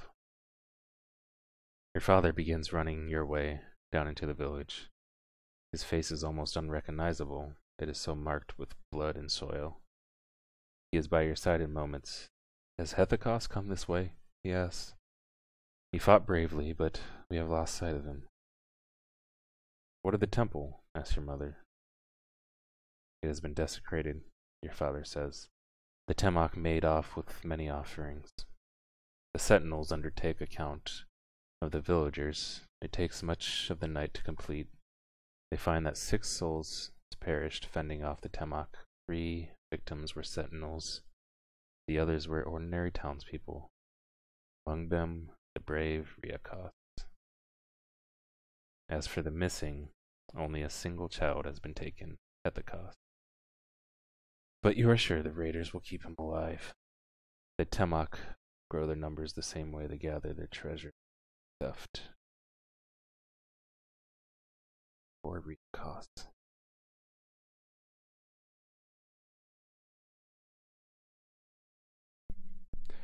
A week later, your father calls you to the watch platform.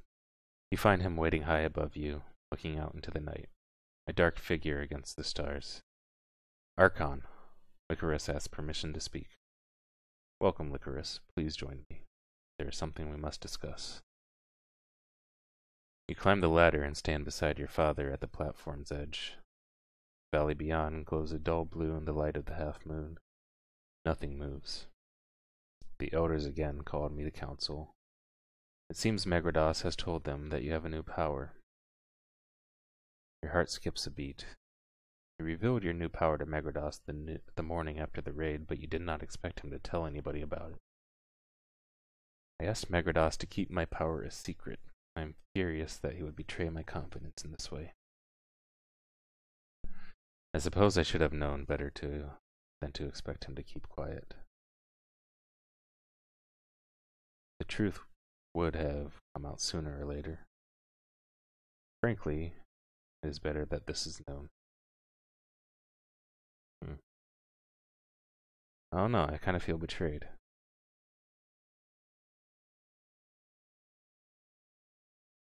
Fanfic?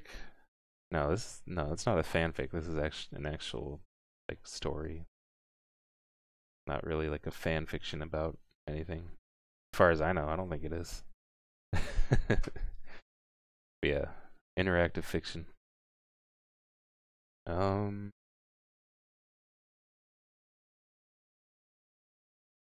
It'd be funny if there was interactive fanfic.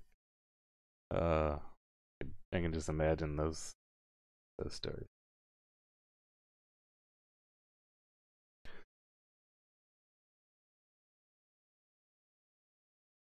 All right. I feel betrayed. Your father continues. Megrados will not reveal exactly what this supposed new power is. Of course, some Manner of extraordinary sight is all he will say.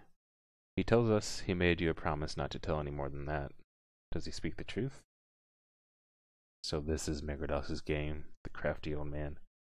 He has kept his promise not to reveal your secret while making sure the elders know you have one. At least you know now why you have been called before the Archon. Megrados speaks the truth, you admit. I have the power to see into the distance, further than a bird of prey. It is how I knew the raiders would attack from the hills. Then, it is so. Your powers grow greater every day, and in light of this, you cannot be surprised to learn that the elders wish you to consult the oracle.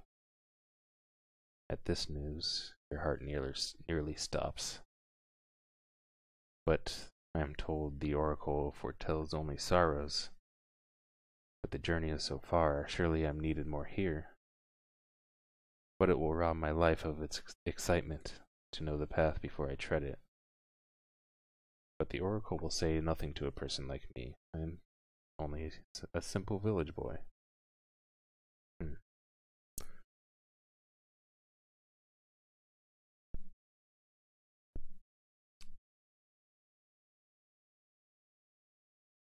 But it will rob my life of its excitement to know the path before I tread it. Oh, you guys want to vote on this?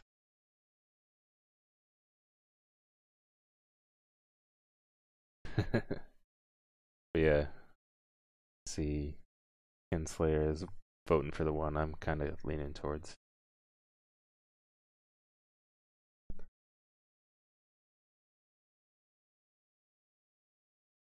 Anyone else want to vote?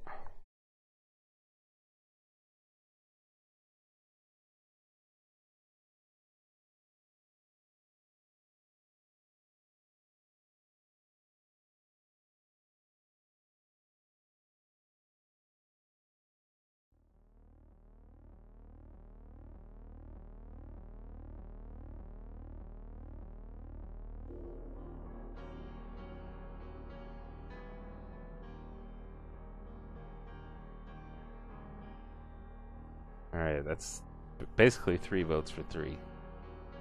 So, go ahead and call that done. Dunzo.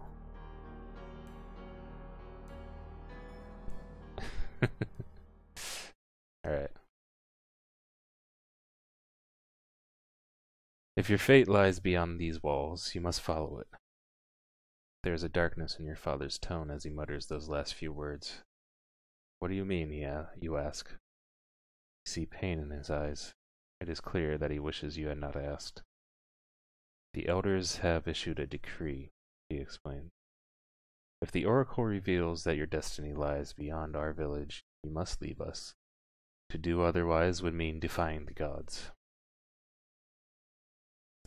Your father tries to sound unperturbed, but you know this is not how he feels.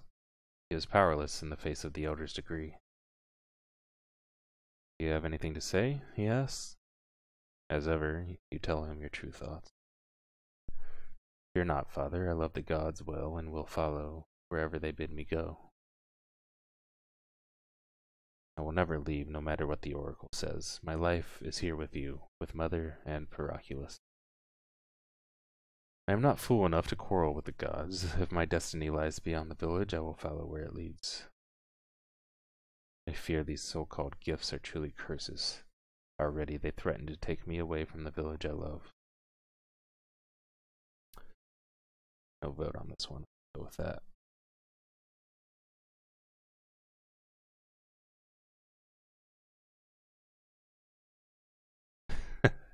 But Nintendo's already voting for number 1. This is Greece. The gods are super dank.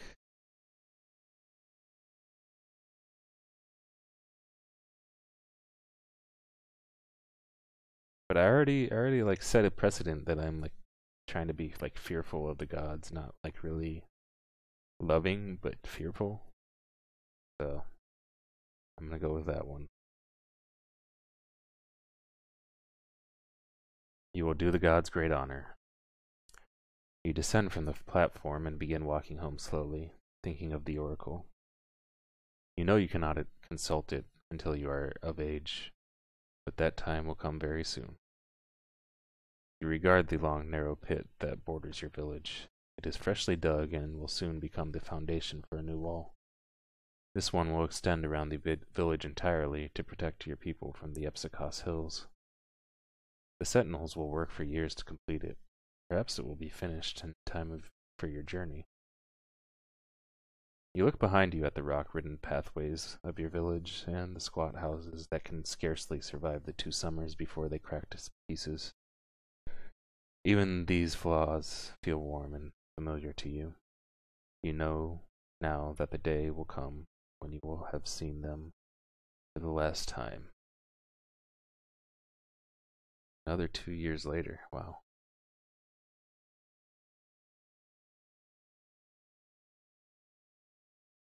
Your favorite Greek god is Priapus. You're gonna let me Google it if I'm curious why. I don't know if I should be curious or not. But I will. I'll Google it. Satisfy your curiosity, Nintendo.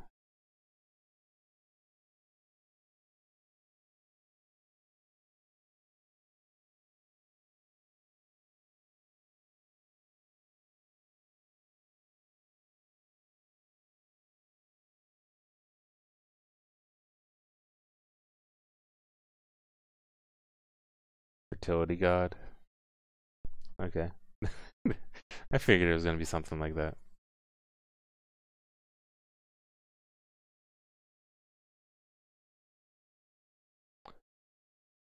Okay.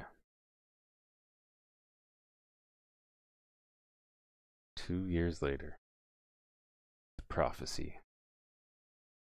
Let's check out our stats since we're at the next chapter already. We have a victory rating of 10 now. 82% resilience, 60% strength, 55% speed. I'm surprised we're only at 57% brutal. I figured after stabbing that dude in the back, it'd probably skyrocket. 64% deception, 72% humility. I guess I need to start being more cocky. I am 54% faithful. 52% passion. Sign of the jackal. You are defined by passion and melancholy. No wonder, for the world is a tragic place. Its darkness has tainted your soul, making you prone to deception and volatility.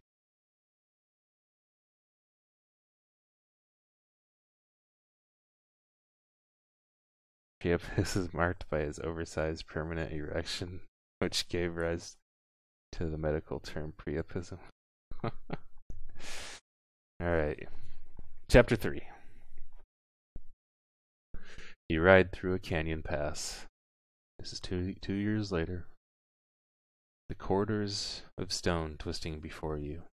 A strange noise echoes against the rocks. A kind of furtive scrabbling. You wonder. That's what we dreamed of, right? How a place that I've never seen before can look so familiar to me. I cannot remember leaving my village. I can't remember leaving the village? Whether this is the place that Megrodas called the Dimena Pass.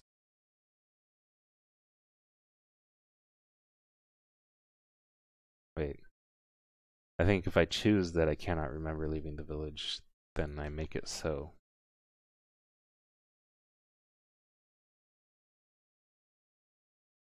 Whether this is the place Megrodas called the Dimena Pass. You wonder whether this is the place Megrodas called the Dimena Pass that night many years ago. The night he asked you questions about your dreams. Your dream. Suddenly, the world begins to drift apart like mist, and the familiar vision disappears. You open your eyes to find yourself back in your home, laying on your mat. How fitting that the old dream would return again on the morning of your journey. So 18 is, I guess, the the coming of age, at least in this story, because we're 18 years old now. You emerge into the early dawn light, careful not to wake your brother. Your mother is crouched in the garden, digging in the dirt. Come here. She holds a handful of red herbs out to you as you approach. Bring this with you on your way. The flies detest its smell, but take care not to let the daylight spoil it. You take the herb and put it in your bag. Your mother stands up and wipes the soil from her hands, then instinctually fixes the hang of your cloak. Would that you were journeying with me to the oracle, you say. There to care for me as gently as you do here. Another shall care for you in time. The gods would not dare destine such a sweet boy to wander alone. You regard her caring face and think about how grateful I am to have grown up as her son. How cold my life would be without her. How proud she must be to have a son as gifted as herself.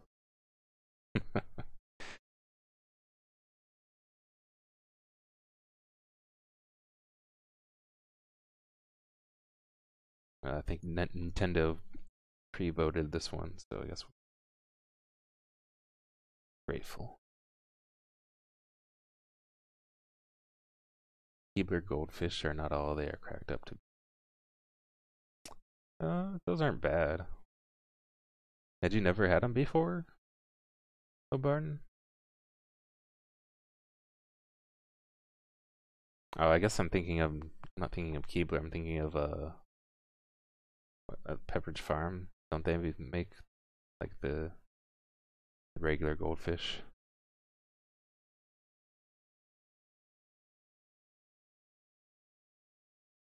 Yeah, I don't know if I've ever had Keebler.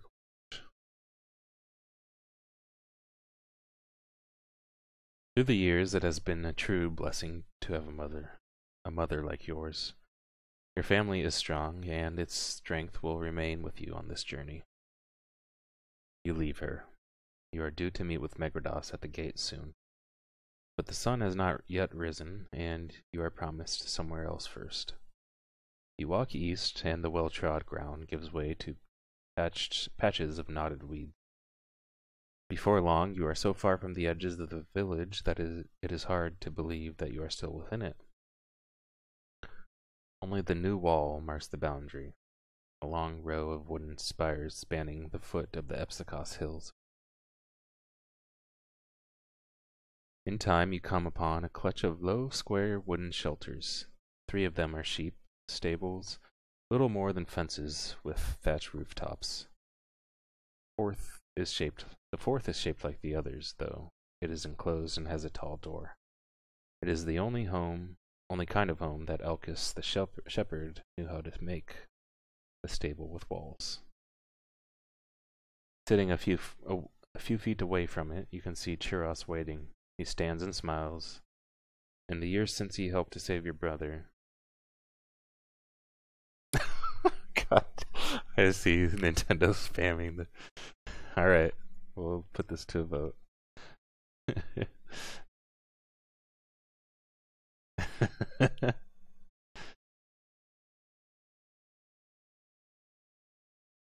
I'm gonna vote 0. Oops. Damn it. I fucked up the chat. There we go.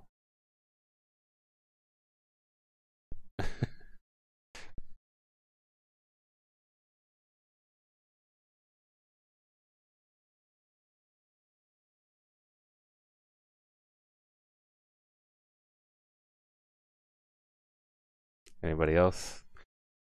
We have become family, like family ourselves.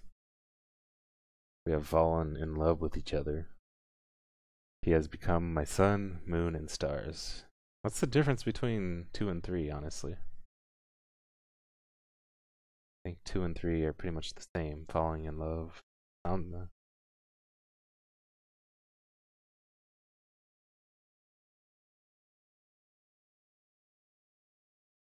Alright. Nobody else is voting? Nintendo gets to have his way.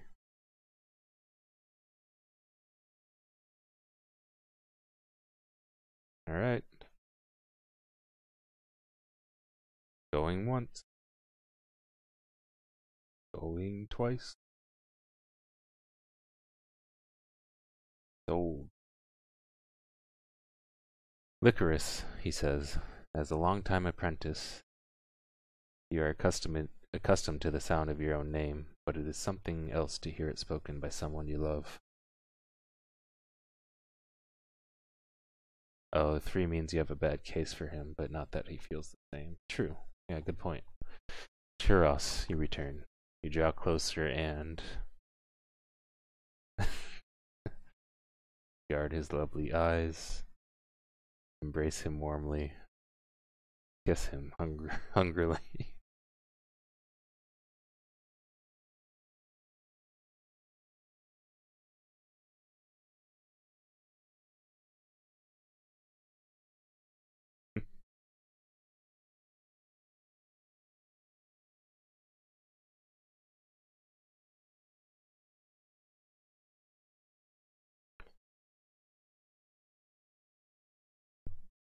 Alright. I guess Nintendo's running the show. Going once. Going twice.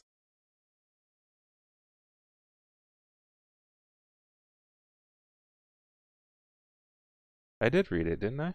I said kiss him hungrily. As you draw closer to Churros, you pull him to you, kissing him firmly on the lips. You feel the fire in him growing, the love between you becoming more than mere words. You never imagined that gentle and unassuming Churros would be the one to awaken your heart. Perhaps it is because we are so different from each other. Perhaps it is because he is so helpless without me. Perhaps I love him because his heart is so brave. It is the affection he bears for you that makes him so irresistible. Oops, hold on. I did the 4 options now, huh?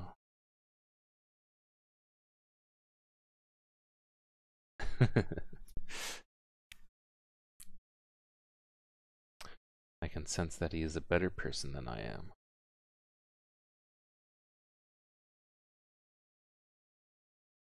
Oh wait, it's 5. Damn it. Oh well. Nintendo's the only one voting anyway. He says 4.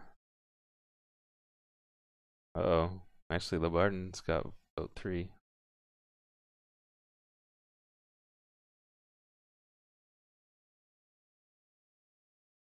Okay. Might have a coin flip on this one. Where did I put that quarter? Fuck. Did I put it in my pocket?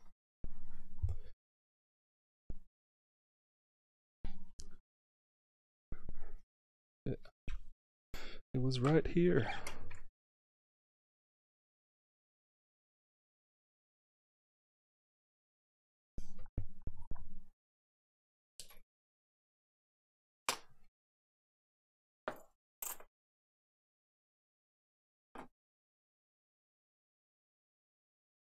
Okay, well, I lost my quarter.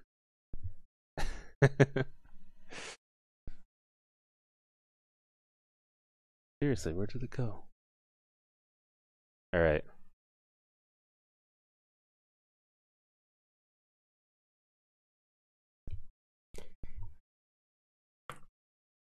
Oh, there it is. Got it. Okay. We'll do heads 4, tails is 3. Okay.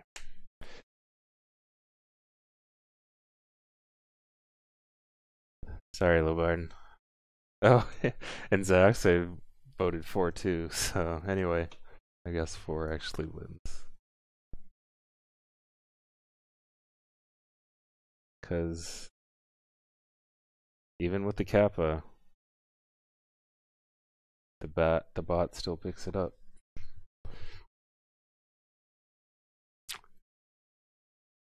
The love that what you see in his eyes is like a bottomless well.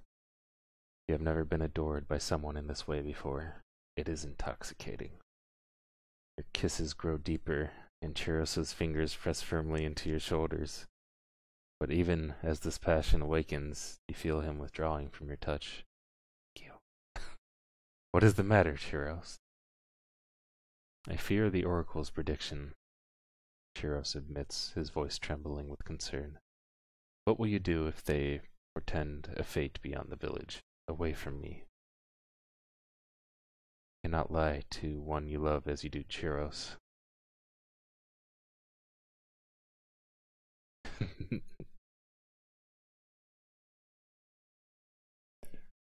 I will leave you, if it be the will of the gods. I will defy the weavers and remain here with you. I will leave you, for my path beyond the village will surely be a dangerous one. I will defy the weavers and bring you with me on that journey.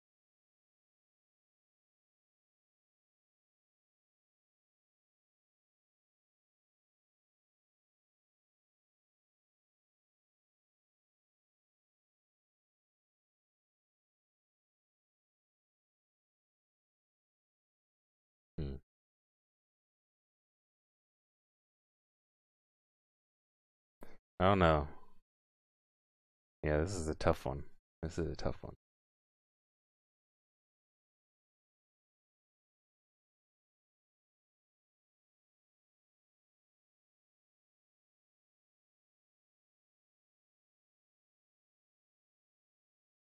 I'm leaning towards number 3. Oh, a Barton votes 2.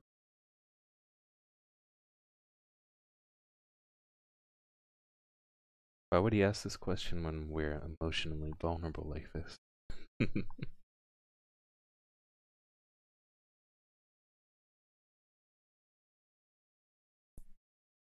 Alright, coin toss it is.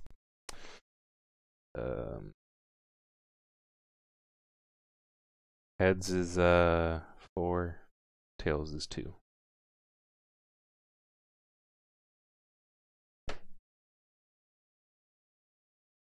God! Oh wait. I need to stop giving Nintendo heads, because I don't know if you can see it. That's heads.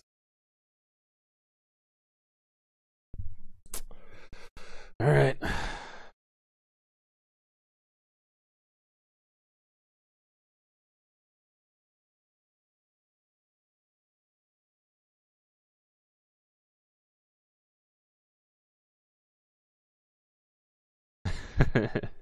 I know, I actually thought of that too, that you wouldn't want to take him with you and chance getting him killed, but that was Nintendo's choice, and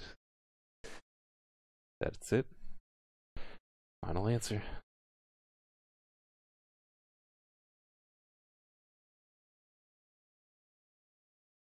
But my father would never allow it. You are of age, Chiros. What do you care what he says? Besides, he will have no choice when he sees how much I love you. These words seem to shock Chiros even more, but you know that their very boldness will help him understand your heart. Megrados waits for you at the gate, 2 horses tethered nearby. You help him onto his mount and then climb atop your own.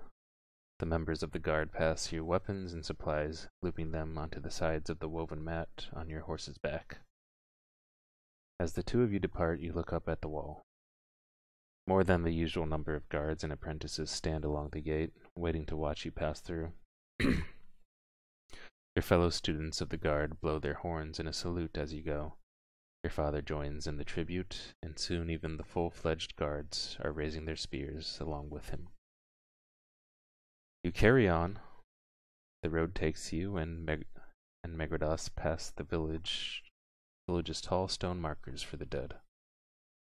You always thought that your body would one day rest among them. Today, you are not so sure. On the second day of travel, old Megrados suggests that you test his wisdom. This is a long journey, he explains, and one way to pass the time will be through talk. So tell me, is there anything of the world that you wish to know?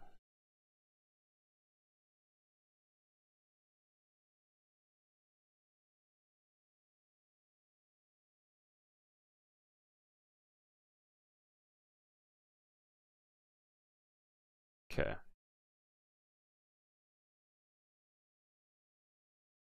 Tell me about destiny. Tell me about the gods. Tell me about the oracle. I learned all I needed to know back in our village.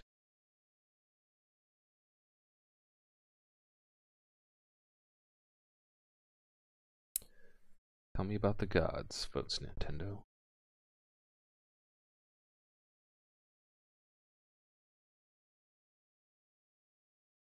Going once. Going twice. Sold.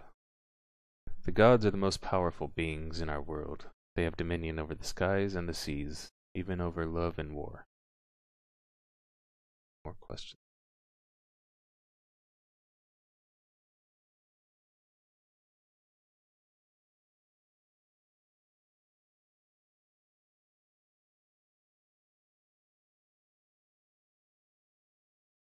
Really should, there's another voting overlay thing I want to actually try to get on the stream. Couldn't get it to work with OBS multi-platform for some reason, but if I'm able to get that to work, I could use that and it won't be so spammy in the chat. Why did the gods create us? Tell me about the weavers. Tell me about destiny. Tell me about the oracle. I know that all that I need to know.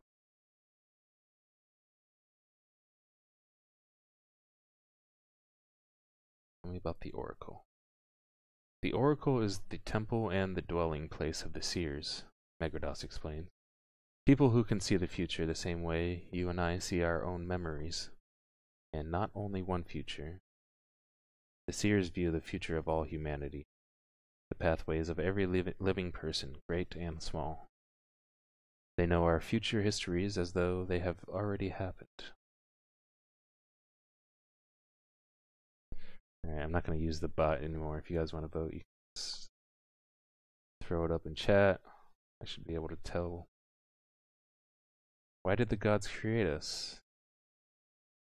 Do ordinary mortals consult the seers? Tell me about the weavers. Tell me about destiny.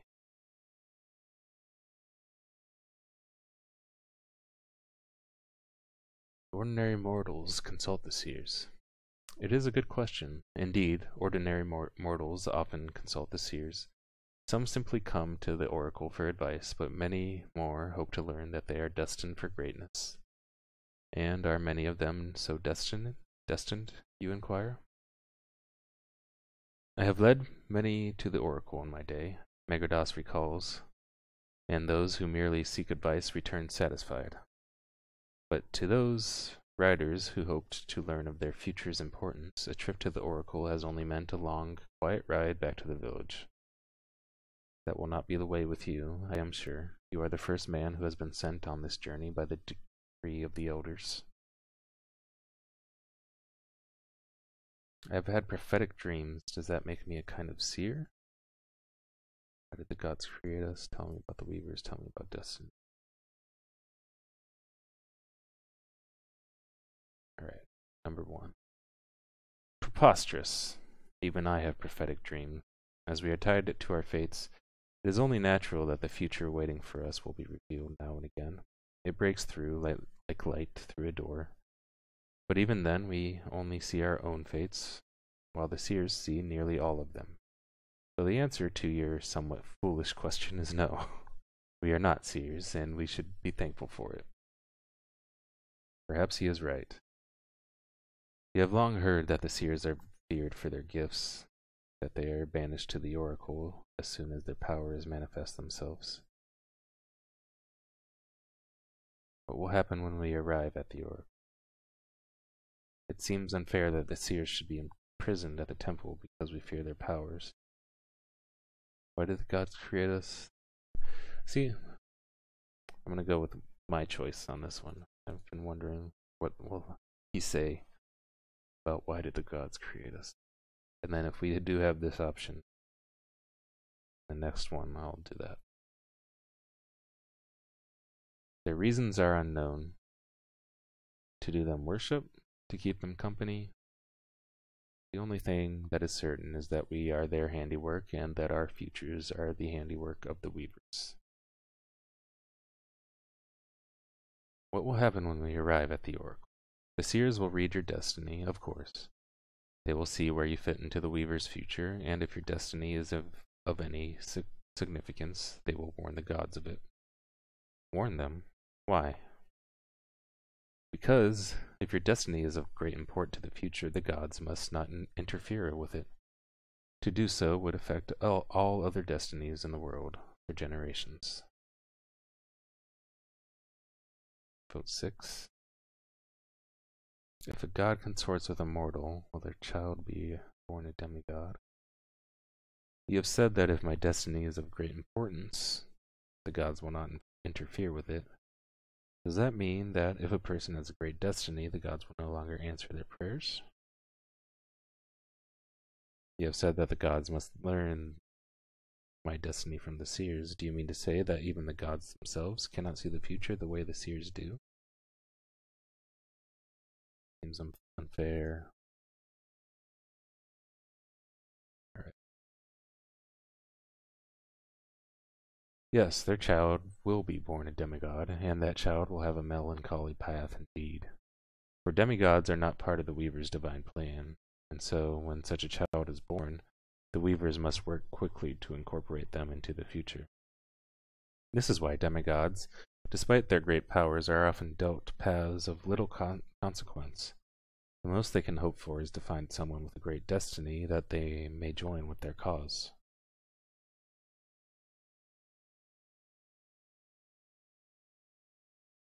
You have said that if my destiny is of great importance, the gods will not interfere with it.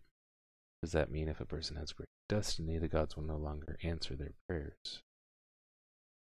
That is a rather dark way to think about it, but I suppose the answer is yes. If a person has a great destiny, the gods will no longer answer their prayers.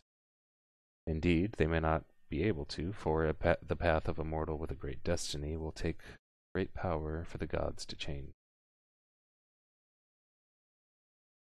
You have said that the gods must learn my destiny from the seers. Do you mean to say that the gods themselves cannot see the future?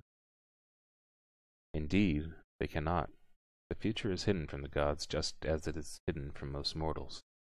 Only the weavers and their mortal servants, the seers, know what will happen. Yeah, I know. I know. At this point, I think pretty sure you can ask anything, and there's no limit. So, we keep going. It seems unfair that the seers should be imprisoned at the temple because we fear their powers. The seers may not think of it the same way we do. What do you mean? They are made to live away from their friends and families. Surely that must seem a punishment to them. Perhaps.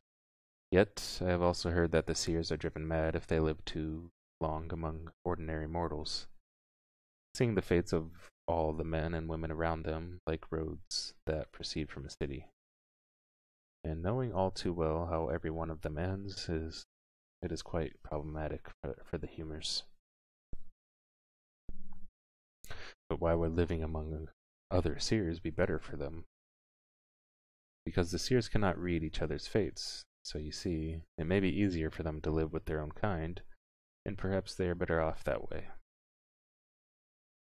You have said that the seers are perhaps better off in the company of other seers. Would they not have been better off had the weavers not made them seers at all?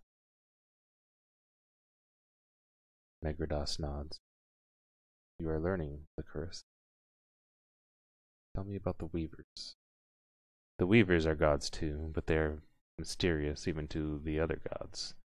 They dwell deep inside the earth, at the center of the underworld. There they weave the strands of mortal lives together and forge our destinies. It is said by some that the weavers were born with Agasa, that they existed before the gods themselves. Destiny is the path that a mortal's life follows, Megrados expounds. The weavers create it long before we exist, and they bind us to it. Until the day we are cast into the underworld, we are fated to follow the path they have plotted for us. That is our destiny. But if destiny exists, do we have any choice at all?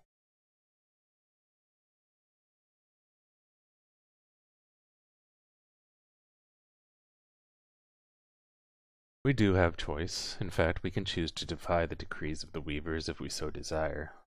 But we can only stray so far from the path that has been plotted for us before the Weavers will find a way to bring us back to it. And they can be most cruel if we defy their wishes. Most cruel indeed. But does it not anger the Weavers when the gods interfere with our destinies? How are the Weavers cruel? Are the gods bound by destiny as we are? It can anger the Weavers, to be sure, but the gods are always careful to avoid affecting the paths of mortals with truly great destinies, for if they do, such changes will affect the paths of many other mortals too. How are the Weavers cruel? Perhaps cruel is the wrong word to use. To the Weavers it is not cruelty. To them, individual mortal lives are only strands in the tapestry that is the future. And if a single stray thread threatens to unravel the whole of that creation, they will do what must be done to bring it back onto its path. And do they ever cut the thread? They will seldom cut the thread of one whose destiny touches many others, but they will not hesitate to cut the threads of lesser paths if they know it will achieve their purpose.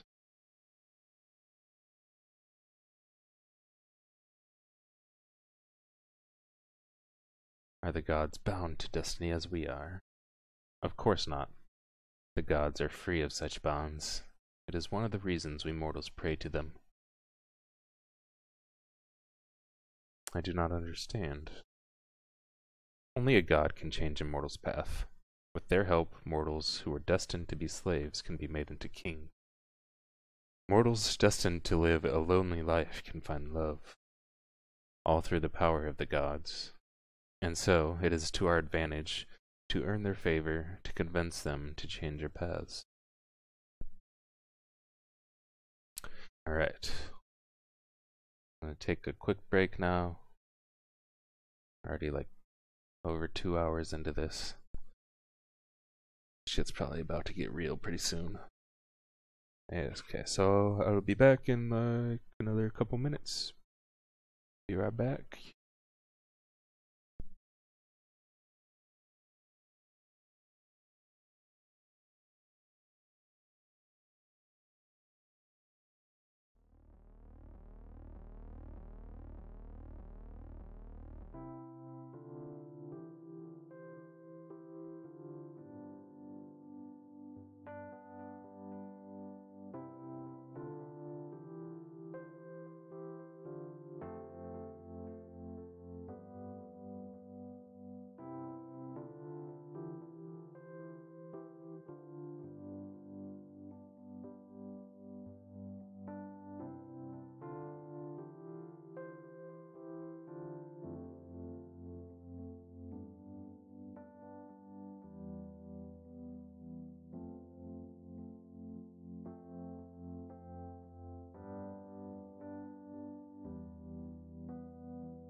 Alright.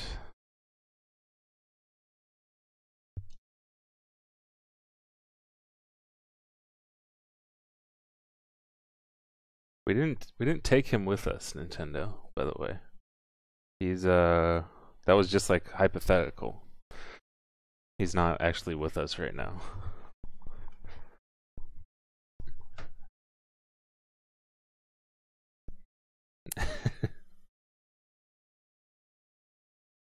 Alright.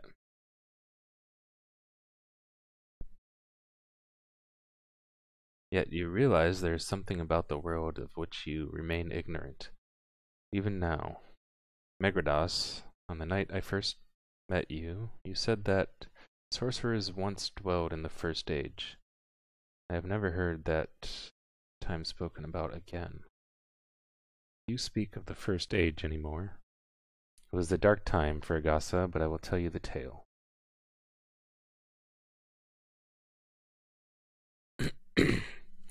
But when we do go, he is coming with us. Maybe. It is said that in the First Age, the gods were new to the art of creation. In their inexperience, they crafted the first race of mortals, a race possessed of magic and far too powerful to be what you and I would call human. You speak of sorcerers. Indeed, I do. But imagine a world where every living person, every mortal on earth is a kind of sorcerer, and able to wield magic like a god. So it is said that all mortals were, even in the First Age. What happened? The mortals' power became unstoppable, of course. They began stealing the life from each other. Some even made slaves of the dead. And when that did not satisfy them, they began to draw the life out of Agasa itself. In the end, they rose up against the gods themselves, and their creators destroyed them in a great flood, wiping Agasa clean of their blasphemy. So I guess Agasa is the planet, the Earth. It sounds as though these corrupt mortals well deserved such a fate. And what would stop the gods from doing the same to us? I must hope that our people remain loyal to their creators, lest we perish the same way. You say gods wiped the world clean of their own creation because they feared their power?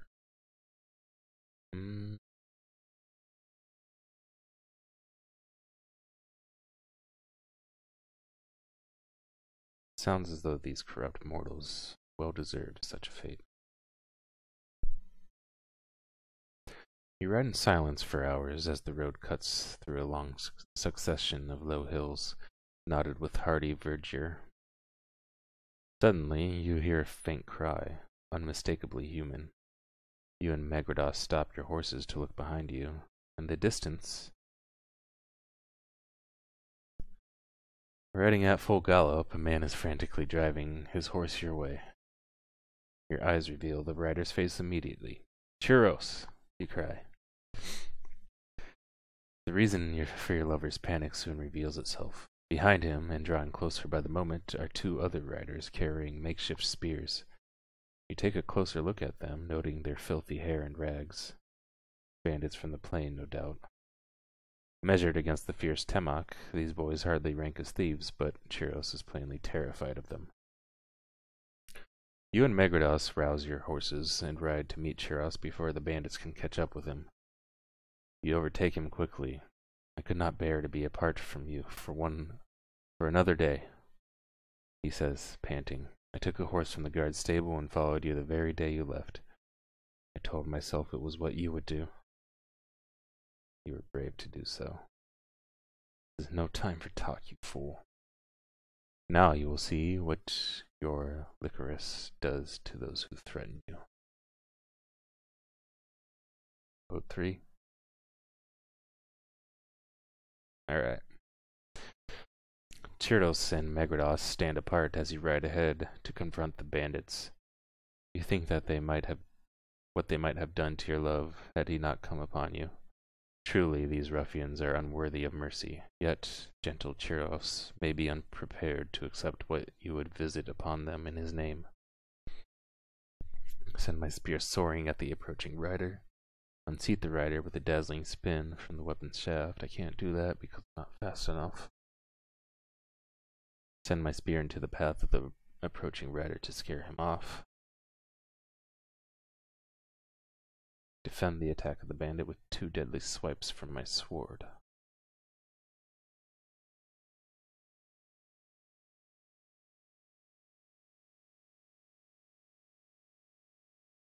Although your sword should make short work of the enemy's spear, the rider is approaching too quickly for you to maneuver carefully. It is all you can do to avoid the enemy's weapon. Still, when the bandit recognizes that you are willing to fight, he decides not to tangle with you further. He turns and rides the opposite way, following his companion, who has also begun to retreat. Sorry, Nintendo. I thought that would be the cooler one, but obviously I suck, and I make the wrong choices.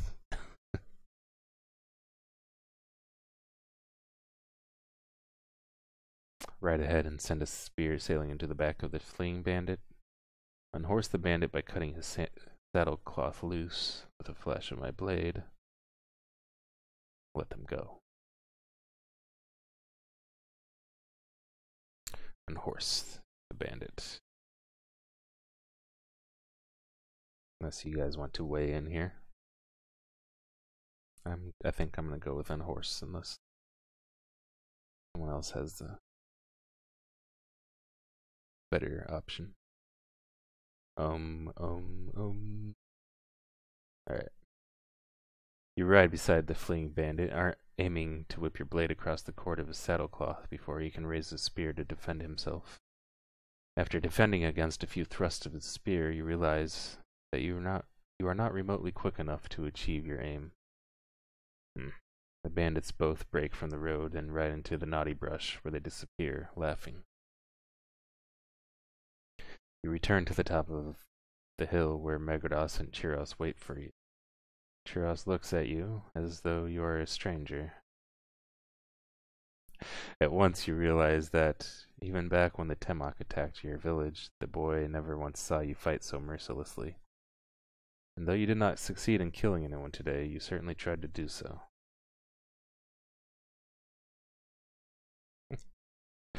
Oh man. I guess I underestimated the need for dexterity in the horseback combat. Only did what I felt was necessary to protect us. No, I'm going with that. I'm not going with my choice here on this one, Nintendo, sorry. Your words seem to calm Chiros, but today he has seen a side of you that he may not be able to accept.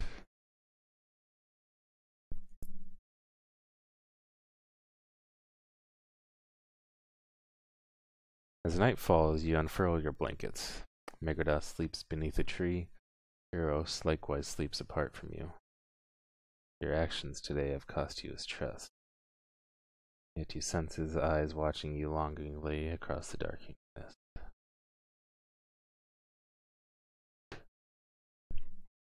Yeah, I wasn't gonna say sorry to him. I'm not, because I wasn't sorry for doing that. I think that's what my character is. He's a man of action. Confront him with words of love, or comfort him with words of love. Ignore him, he must learn to live without me. Comfort him with my embrace. Ignore him, I grow weary of this boy. Rekindle our love by scaling the heights of passion together. Alright, we're gonna do it, but we're gonna do number 5, Nintendo, but I have a feeling that it's not gonna go over well. You think this is automatically like a guaranteed thing, but I don't think it's gonna work. You quietly walk to Chiros and lay beside him. Looking into each other's eyes, you lock in an embrace that soon transforms. Oh God, yes, you're right. Into a tangle of limbs and lips Before the embarrassment can proceed for long, he pushes you away. I am sorry, Licorice. You are far too clumsy. I feel as though I am wrestling the boughs of an olive tree. Wow. He rolls aside and proceeds into sleep. There can be no mistaking his unspoken message. There will be nothing more between you. That was your choice, Nintendo. I knew it probably wasn't going to work out.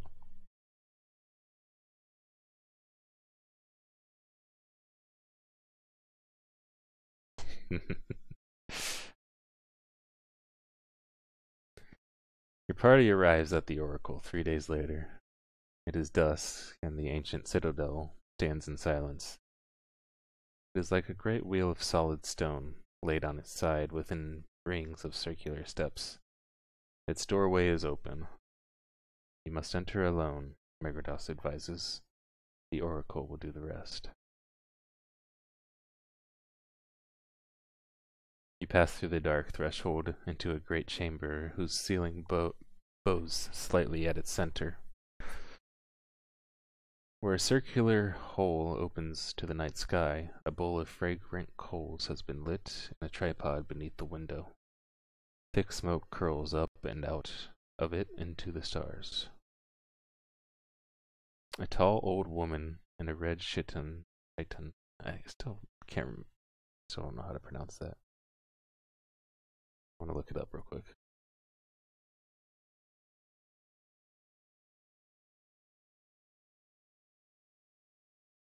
Oh, chiton? It's like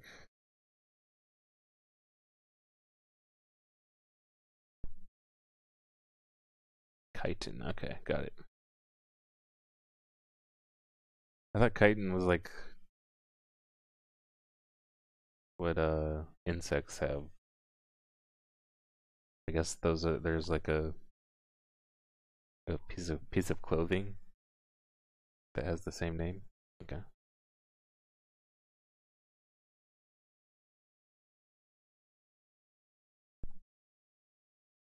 Okay. Stands beside the tripod and calls you by name. Come forward, Licorice, and learn what can be revealed. Will the seers reveal only some of my future, not all? Have you been waiting long for my arrival? How can I trust that you will speak the truth? Vote not 3.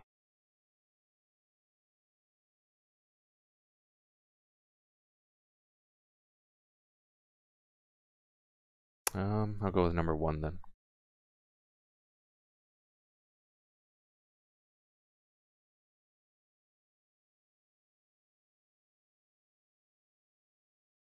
Indeed, we cannot reveal all, for a future made plain begets a future yet undestined. We can only reveal what we are permitted to tell. Step into the light now. You advance toward her. As you do so, you notice the other seers at the edges of the chamber. Dozens of men and women of many ages, some as young as 6 or 7, watching from the shadows. Yet, when you enter the circle, they seem to disappear. Cool moonlight washes down, and you feel as though the ceiling is an enormous eye, through which the whole of the sky watches you. The elder seer speaks, her voice raised as though she is addressing the very heavens. Gods of Agasa, you have long asked the weavers for a champion to vanquish the vestiges of the first age, and make of your children a single people. Grasps your hand in hers and holds it up. She turns its palm out to the open sky, as if there were writing to behold. I give you Licorice of Onysia, sacred instrument of the weavers, treader of our foretold pathways. Take heed. He is your champion. There is an audible wind beyond the window. A great wave of dust rushes through the mountains. It grows so strong that you can feel it even indoors, and the raging fire in the coal pot winks out.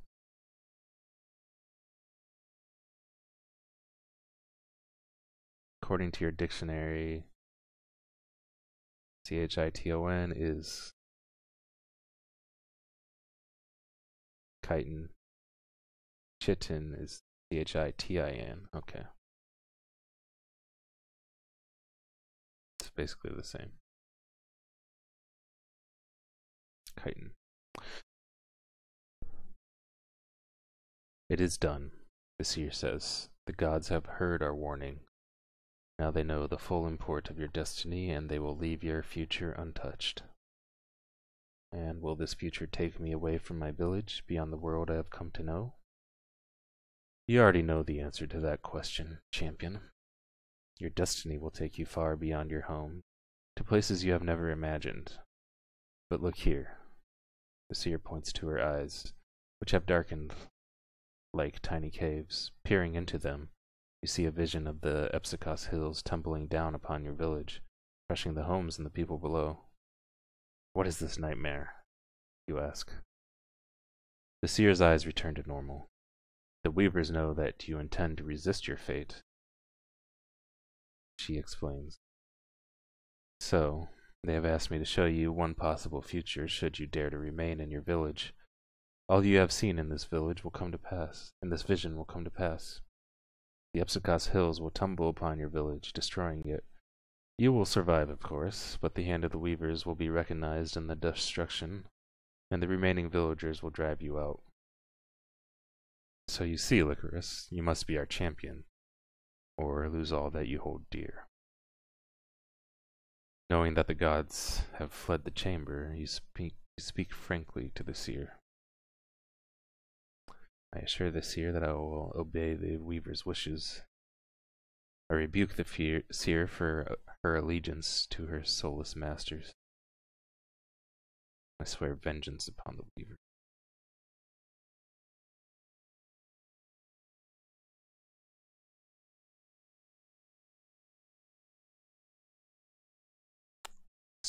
You want to swear vengeance upon the weavers, Nintendo?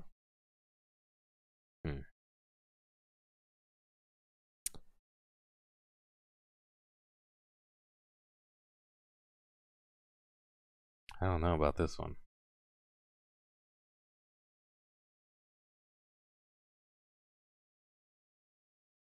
I don't really want to easily obey the wishes, so number 1 is kind of out for me.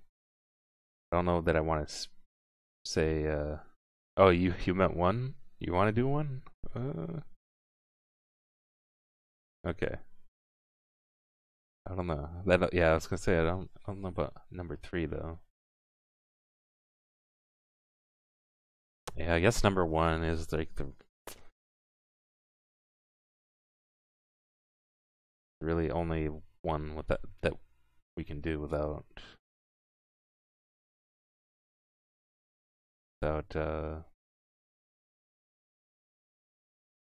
angering anyone.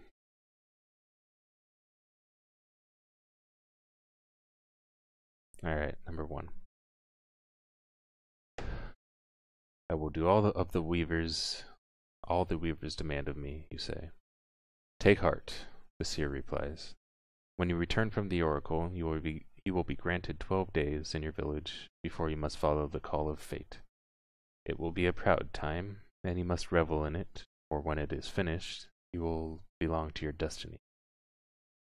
Chiros rides so that Megrados' horses is between you. Even so, the journey home feels shorter than the one to the oracle, perhaps because it proceeds without incident. You tell your companions the prediction of the seers, that you are destined to leave your village and, more mysteriously, vanquish the so-called vestiges of the First Age. That night at camp, Chiros falls asleep first, leaning on the old man like a sleeping child. You and Megrados steal the chance to speak together the oracle's prediction, working through as much of it as you can remember.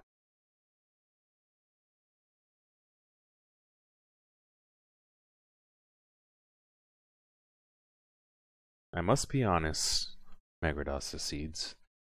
I am confused by your prophecy, especially this talk of the First Age and its vestiges. But perhaps not all the mortals of that time perished as the legend supposes. Perhaps some of them wander Agasa still. How could any mortal live after so many years? The first age was centuries ago. It is told that the mortals of the first age were possessed of dark powers, unlike any you and I have seen. I would not be surprised if some of them have used these powers to unnaturally prolong their lives. But even if that is so, they have no hope of living for much longer. Soon they will fall to you, the champion of the gods. I'm unsure how I feel about being destined to kill other mortals. Their accursed lives shall be extinguished. If it be the good of all, I will do as I must. Agasa will run red with their blood. If it is my destiny, I must follow it.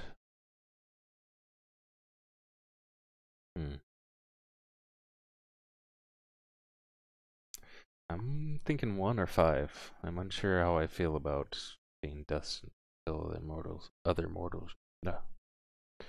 Or if it is my destiny, I must follow it.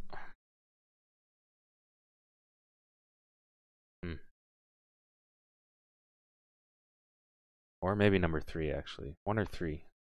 Not 1 or 5, 1 or 3.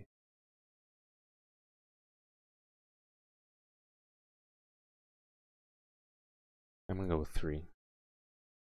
If it be for the good of all, I will do as I must. And our world will be safer for your devotion. You retire before it grows too late, knowing that you will be able to reach Onisia before the dusk of the next day if you move quickly.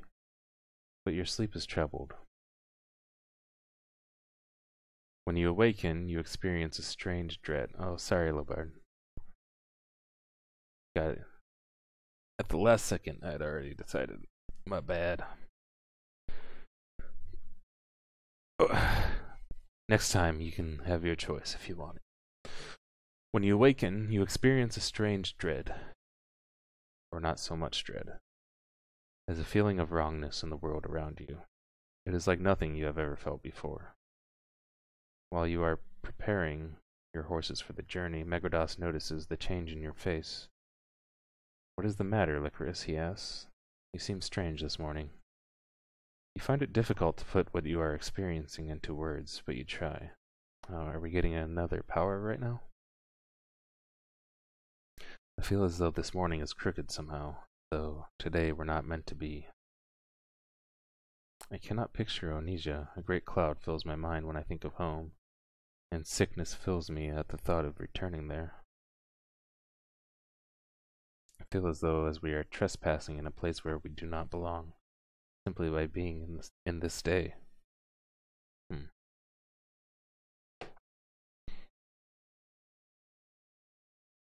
I mean, I want you guys to have a part of this in the story as well. Like, that's the whole idea here of being interactive fiction, and there's the interaction with the chat in it as well, and that's cool. It's not all about what I want to do, it's about what we all want to do. I know together we can all put a little bit of what we want into this story and make it our story as a whole. So yeah, so don't feel like you should hold back. If you have a reason for wanting to see something happen, I'm all for it. Half of this stuff I don't really feel too strongly about. And if I do, then I'll choose what I feel strongly about, which hasn't really happened that much so far. What is going on here? I want to go with number 3, I think. Feel as though we're trespassing in a place where we do not belong simply by being stay.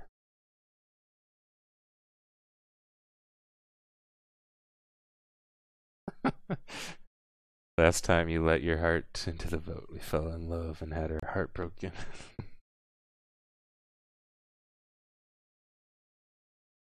Man, it wasn't meant to be. If Chiros can't handle the way we have to be as a warrior and a champion of the gods, then, well, we're still young. We may yet find more love. This is strange indeed, but you have experienced many changes in a short time. It is natural that you should feel out of sorts. You try to put the feeling aside, and when your home village appears on the horizon, you do feel somewhat relieved. But as you draw closer, the gate begins to open, and a woman in a flowing gray chiton runs toward you in a panic. It is your mother. You ride ahead to reach her, dismounting as soon as you're near enough to help. She clutches you close, sobbing. "It is your father," she explains. "The vision took hold of him in the night. He said it had been sent by the gods, but it has him in its grip even now. And he says such things." "What kinds of things?" Megardas asks, dismounting from his horse.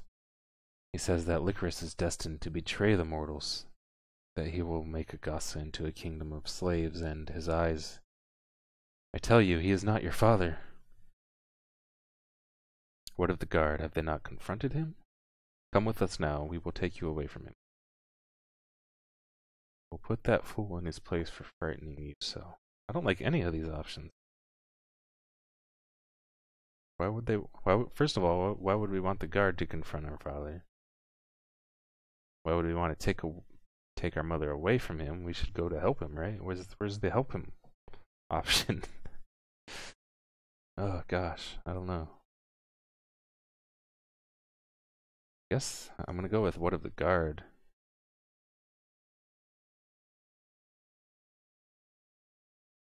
Because that seems like the most neutral option of the three.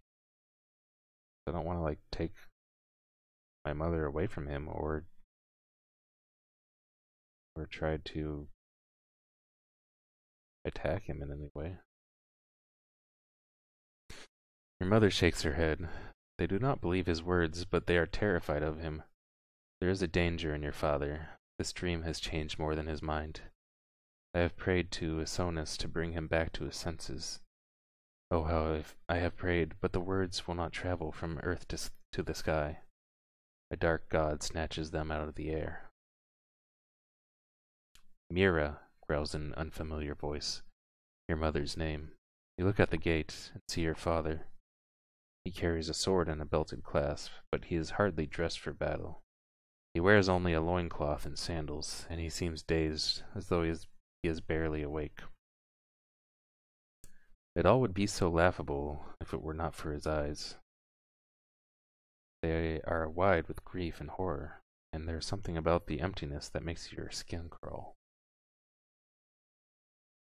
"Tell me what is wrong, father. Mother tells me you are troubled." "Who is this that stands before me? I cannot find my father in these eyes." Yeah, I don't think there's any question about this one. He moans in pain, as though your words themselves have wounded him.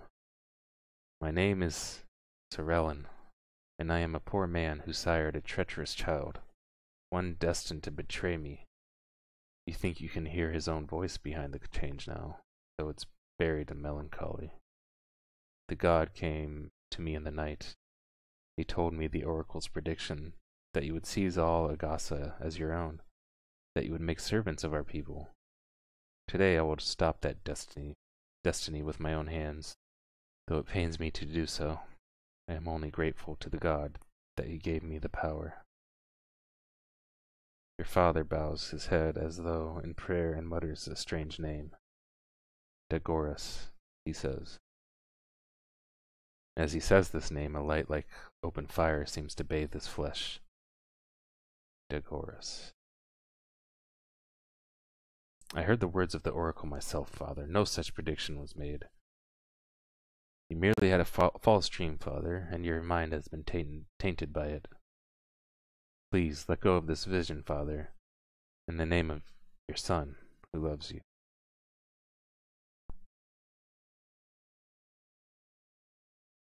think if anything's gonna reach to him, we gotta like try to remind him that he is loved. Things. Please let go of this vision, Father, in the name. Your father comes at you faster than you would think possible for a man his size, taking you by surprise. He seizes you and lifts you with his bare hands, his strength enormous. What I do here will be for the good of all, he weeps, though it rends my heart. His tears are turning to steam. His touch is as hot as a blacksmith's iron.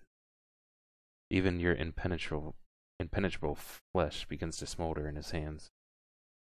You feel pain like you have never experienced, and your nostrils fill with the scent of your own muscle turning to char.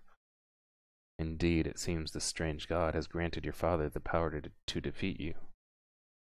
He throws you like a doll. You land hard and dry soil gathers in the singed furrows on your arms. It appears that this dream has affected more than just his mind. Your shield is thrown within reach. Nearby, your father draws his own blade. Its handle turns red in his hand as he howls in grief, like a wounded animal. You must think fast.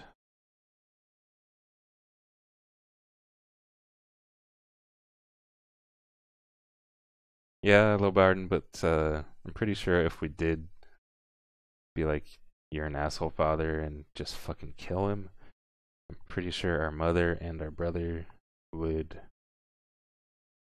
not be very pleased and probably disown us. So we're doing this for the sake of our mother and our brother. Tumble out of the way as he cuts with his sword, and then spring up and shove him down as he passes. I attempt to stun him by striking him with the side of my sword. Use my shield to block his attack while trying to reason with him. You raise the shield to defend yourself, and his sword lands hard against it once, then again. He thinks a moment and drops the weapon, opting instead to clutch the sides of your shield with his bare hands, pushing forward as his flesh heats the metal to blazing in your grasp. You keep holding on. His bare touch can hurt you, but you can withstand the metal for now, long enough to say, I do not wish to hurt you, Father. Break yourself free of this vision, Father. This is madness, Father.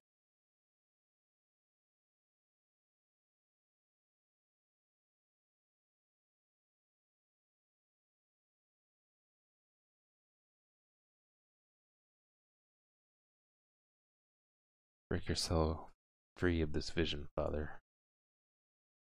This vision, he asks, as the shield begins to glow. You can feel the fire in your hands at last.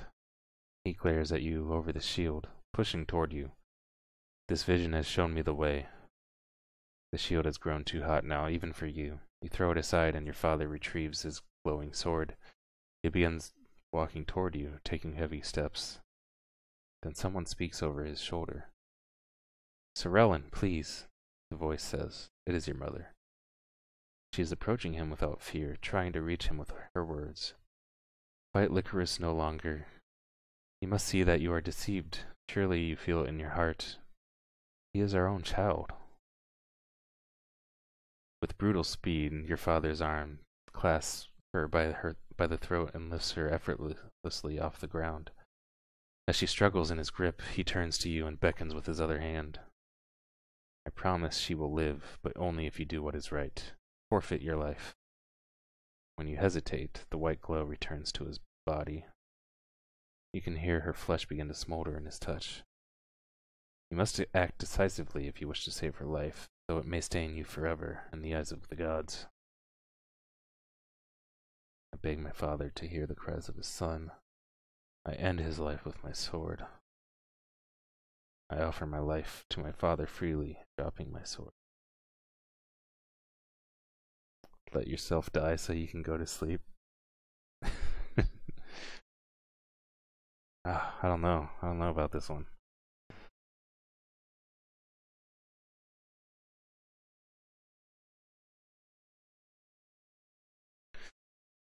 I can't do number one because I'm pretty sure if I try to beg at all, she's just gonna kill her.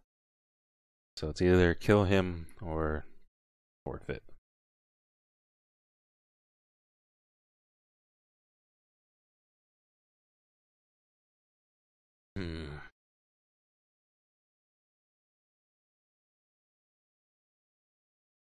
Kill the bastard.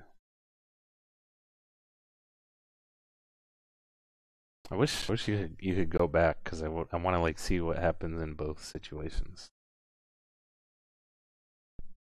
Ah. At least in like actual like choose your own adventure books, you can like flip ahead and go see what's gonna happen, and then look at both results.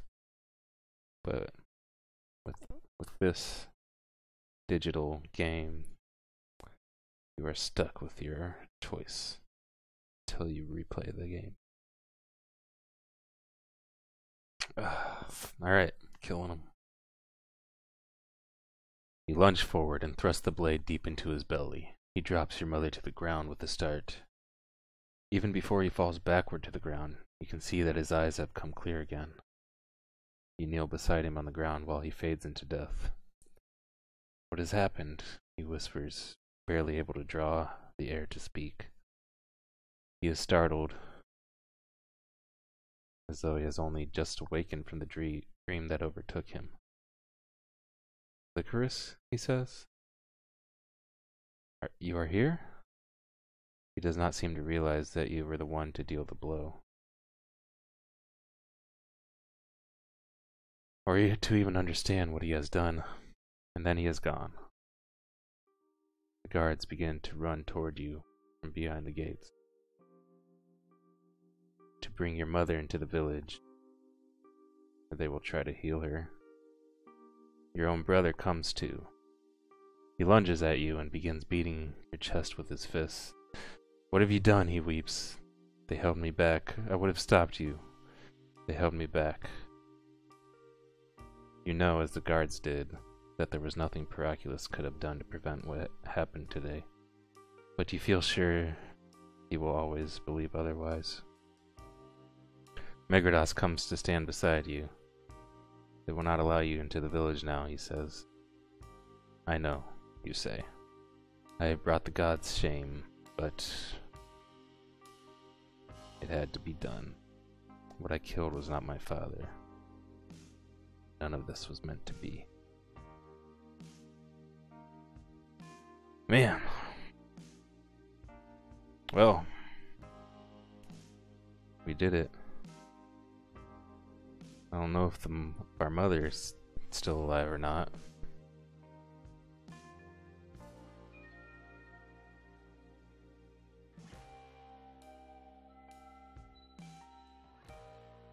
I guess it did say they were going to try to heal her, so maybe she is still alive. Well, that seems like a good stopping point. We're just at about 3 hours. I probably should stop here because I don't know. Reading for 3 hours straight almost probably gonna take a little bit toll on my voice. I don't want to push it too much because we will have more to read tomorrow.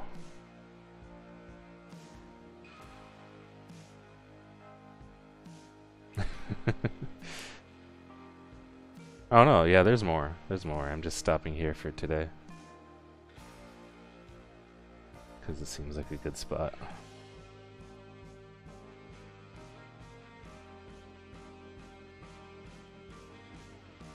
Victory rating 20, Certitude, Divine Intervention.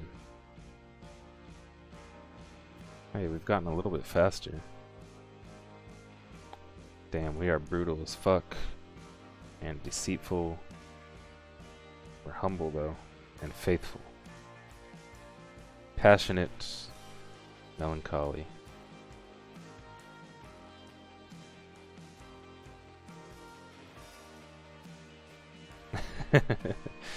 Alright. Thank you guys for watching. Hope you're enjoying the story so far and are enjoying this in general. I think this is what I'm going to be doing for most of my streams now, at least during the week. And then I'll be playing video games on the weekends. And I think this weekend I might start on Fallout 1.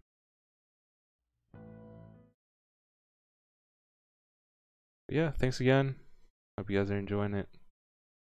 We'll start again tomorrow about same time as usual. About 9 or 9:30.